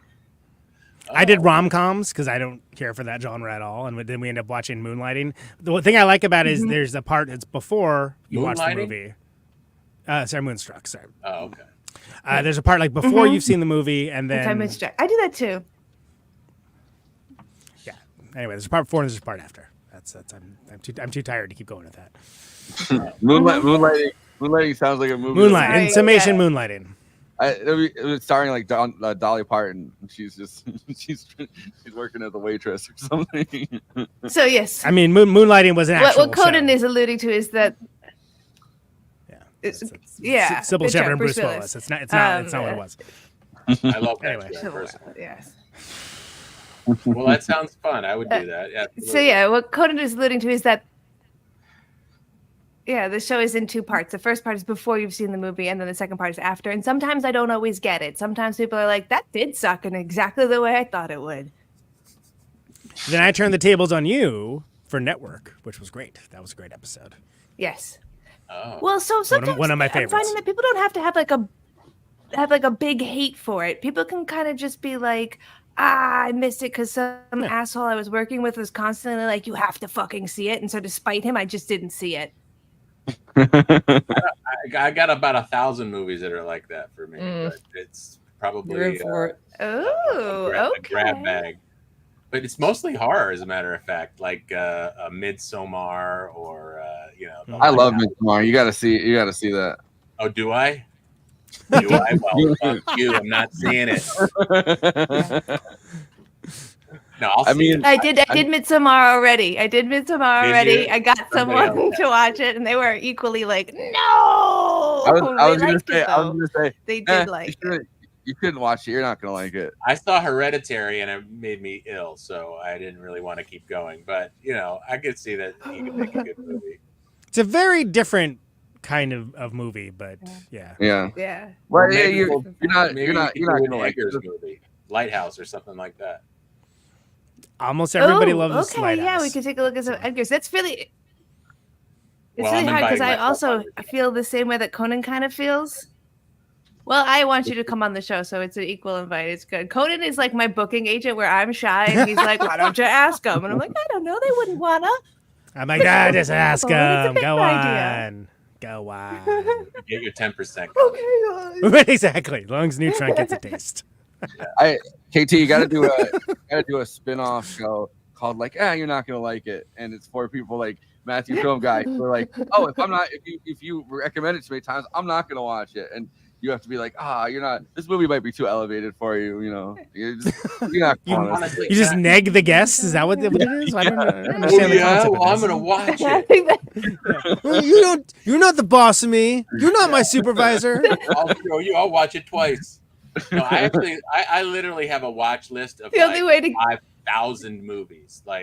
So there's so many movies out there that somebody says. No, literally, it's 3,518 films on my watch list on Letterboxd. So If somebody says see a movie, I say I put it on the list. No problem. I saw it. There you go. Yeah, I'll get to it in 2055. Sure. Exactly. We're still around. I got Mr. Wrong on there. Okay, I got. Wow. Okay. There's so many bad movies that people would just say, "Oh, I love it," and I would say, "Okay, I'll put it on the list." So you can actually see me put it on the. You can actually see me put it on the watch list. I can prove it to you right now. Yeah, it's in an enviable position. Yeah, exactly. Number 7,743. You are movie number 7,000, 40,000. Yeah, it's like the Beetlejuice waiting room. Your estimated wait time is. Yeah, if you want us to call you back, leave your number. They never do. Exactly. I actually also have a hard drive where I've downloaded about 5,000 movies that I'll just never see before I die. So there's also the insurmountable mountain to climb. Oh my God, me too. You call yourself the film guy too. Yeah, exactly. I mean, that's the problem with a name like Film Guy. There's always somebody out to film guy you more. The filmer guy, you know? Filmer guy. Oh God, the filmist guy. Christina, you can have my slot on the Majority Report. Yeah, I'll give it to you. You deserve it. Sam. You deserve it. I'll tell Sam. I watch way too many movies too, so it's like... You just have to know which ones he doesn't want to see or wants to see. You know? I love classics. I love the classics. I know he don't do Marvel because Saul already gives him enough crap. We're watching, he watches the Marvel with Saul, so I know what I'm doing. All right, you're in. I'm sure you're in. Wow, big moves happening in the plugs. We can talk. We can talk. And watches him watch movies. She's like, "Oh, I can bring up this movie. I know exactly which ones to bring up. He hasn't seen this one." By the way, Matthew, 3 of the movies in your watch list are in my top 100 of all time: Local Hero, Anatomy of a Murder, and Come On. Okay. Come on, Matthew, watch some films. Come on. Well, come on, even.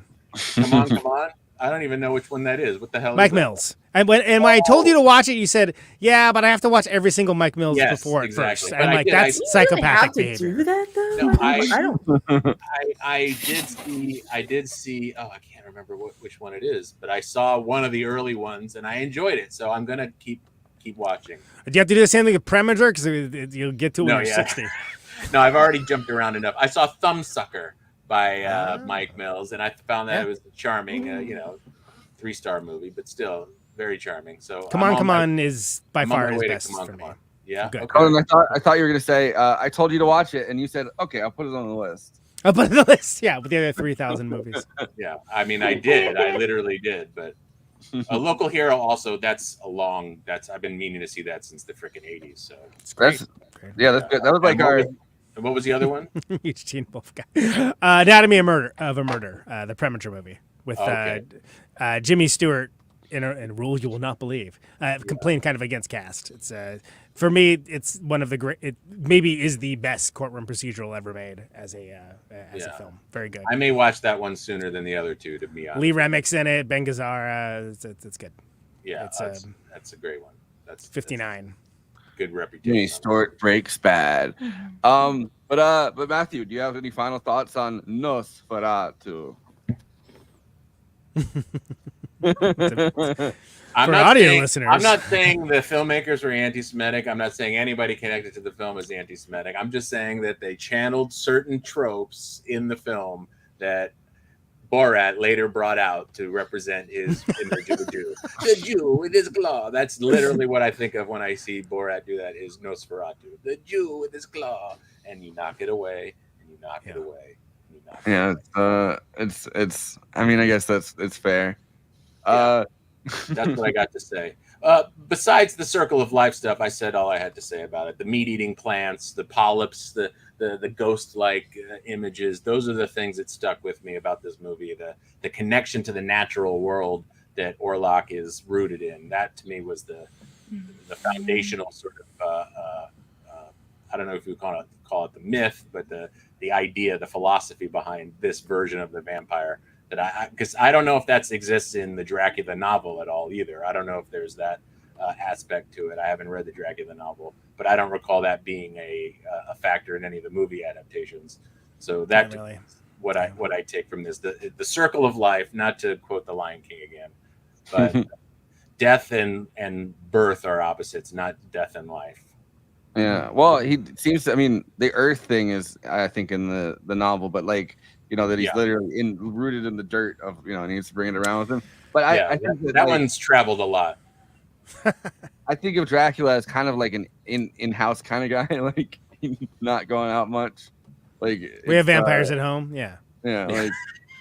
Like rather than being like kind of rooted in the actual nature, which this movie does pretty well, but also that's another Eggers thing. Eggers is very like a tied to the natural world kind of guy. Whether I enjoy the output or not, he's very into that kind of thing. Yeah, for sure. Right. Well, maybe I'll watch that one. I don't know. We'll see. KT, I don't know. We'll have to talk about that.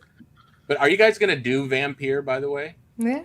That would be. We're not. It made the first round, but it did not make the final. Yeah, I understand. You only got so much room for silent films in your march through the vampire genre, but that one is also very effective. I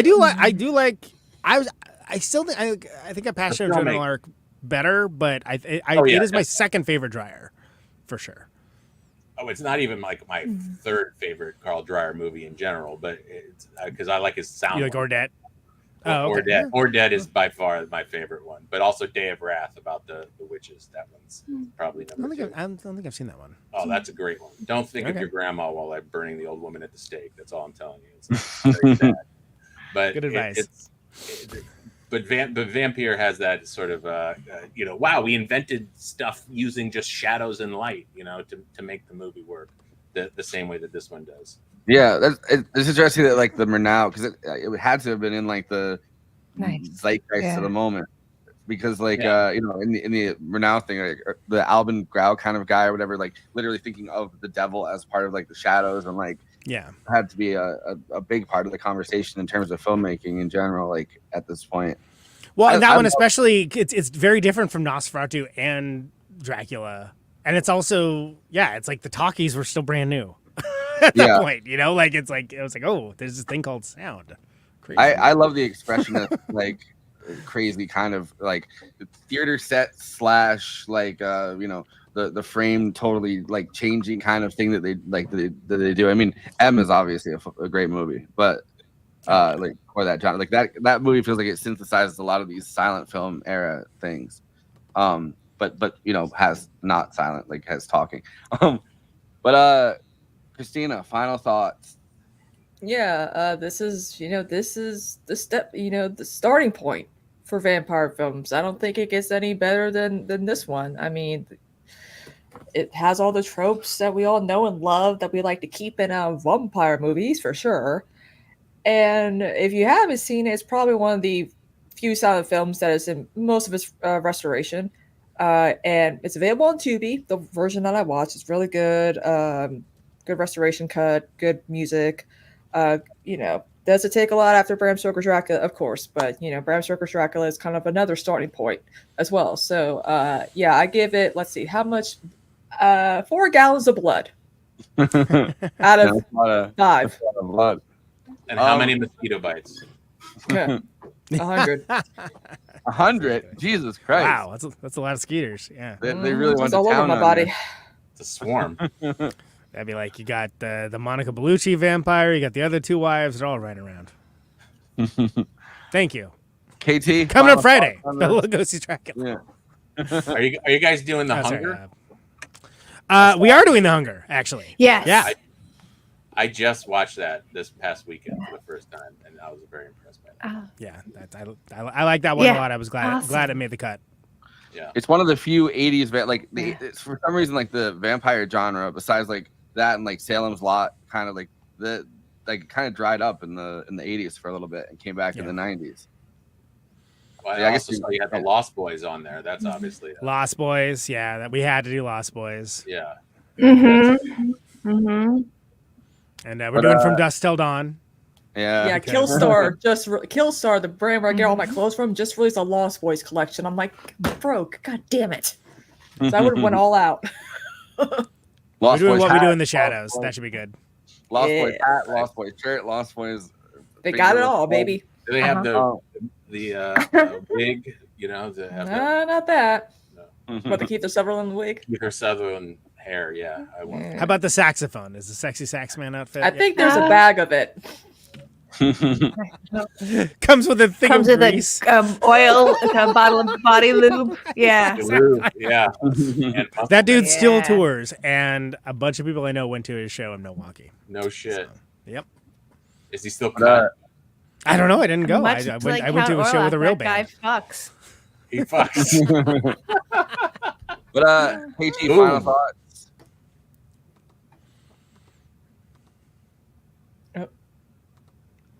KT, can you hear me?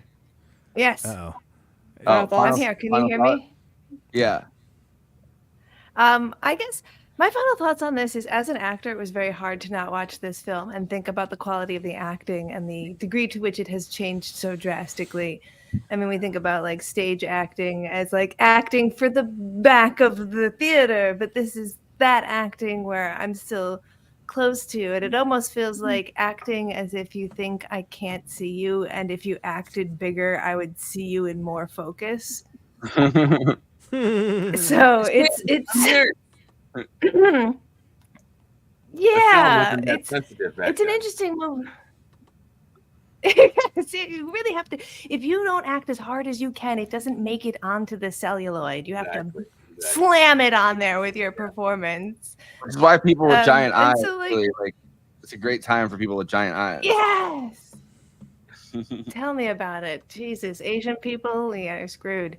This is so hard for me to want to like really engage with without being ripped out by these absurdities of it, because it is a moment in time. But at the same time, in between those beats, you're going to get these like deep in your soul frames of characters in a way that feels so utterly cinematic, so utterly beautiful that you're like, oh, I know that from a lost dream in a place somewhere. So if you're watching this movie and you find yourself like, wow, this is work, maybe a little bit, do remember that you get rewarded in between the bits that seem like the scenery is getting chewed. It is worth your time.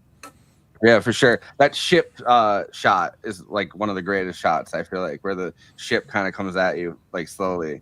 But Conan, final thoughts. Yeah, one of the greatest to ever do it and one of the first. So what was done with visuals here influenced almost everything after it, and it's just stunning stuff. I mentioned that my first viewing was the unrestored, all black and white public domain version. Impossible to overstate how much of a difference the tinting makes in enjoying this film. Yeah. It really does. And again, this film's over 100 years old and very wildly creative, spooky, terror-inducing, and arresting. And, just images that stick with you, even if you don't remember any other aspects of the movie. And for that reason and that reason alone, it deserves a place in history. But I'm really glad we're kicking off the month with it, because it's going to be interesting to chart the different changes throughout movie history with these vampire movies. Are you going to get to the Twilight movies? Are we going to get to what movies? I'm sorry. The Twilight movies? No. No. Okay. I love that both like, no. No. We are no. I have actually seen all of those. So if you want somebody to... But you've not seen... But you haven't... Okay. I was taken... Me and Conan are right now. We're sharing brain right now. We're judging you. Like Liam Neeson, you were taken to see the Twilight That's film. right. I got a very particular set of skills, and it involves... I thought you were going to say you did. I thought you were going to say... and it involves twinkling. I thought you were going to say you dated a Mormon girl. I dated a Mormon girl, and I had to go see all the Twilight films. How much better would those Twilight movies be if the werewolf was a hyena? How better would those 50 Shades of Grey movies be had Twilight not existed? You got to have like. I went to the premiere of one of them when it was me and like 100,000 14-year-old girls basically in the movie. So. Because 50 Shades of Grey is Twilight fan fiction. You just change out the names. You got to do the thing. Swap out, like for different movies, swap out an actor with a hyena. I'm Team Hyena all the way. I do like a horse in that new movie with Andrew Garfield and Florence Pugh. What's it called? Like We Live in Time or something like that. And that carousel horse went viral. I'm like, put a hyena right there instead. Yeah, look, don't talk to me about it until there's a hyena in the picture. I just feel like every movie could be improved by putting a hyena in it. I wouldn't be mad. Including The Lion King. Hey. 4 hyenas would make the Lion King better. But all right. Tune in on Friday. Bram Stoker's Dracula, horniest movie ever made. We'll find out together. It's my birthday. Technically my birthday episode because I love Bram Stoker's Dracula. Yay! So. Oh, I feel like I think we're doing another episode like around the time of your birthday, but yeah, it's your birthday episode. Yeah, because I love Bram Stoker's Dracula. And the problem with having October as my birthday, I never get really to pick my movie. So god damn it, Bram Stoker's Dracula is gonna be my birthday episode. Okay. All right. I thought you were gonna say that the problem with having your birthday in October is everyone tries to give you candy instead of gifts. I like candy. Leftover peanut butter cups. I like peanut butter cups. Give me the Reese's, man. All right. Well, you're just hungry today, I guess. But I've been eating fucking soup for the last 6 days. Like, come on. We're gonna jump on over to the after party though. See you guys over there.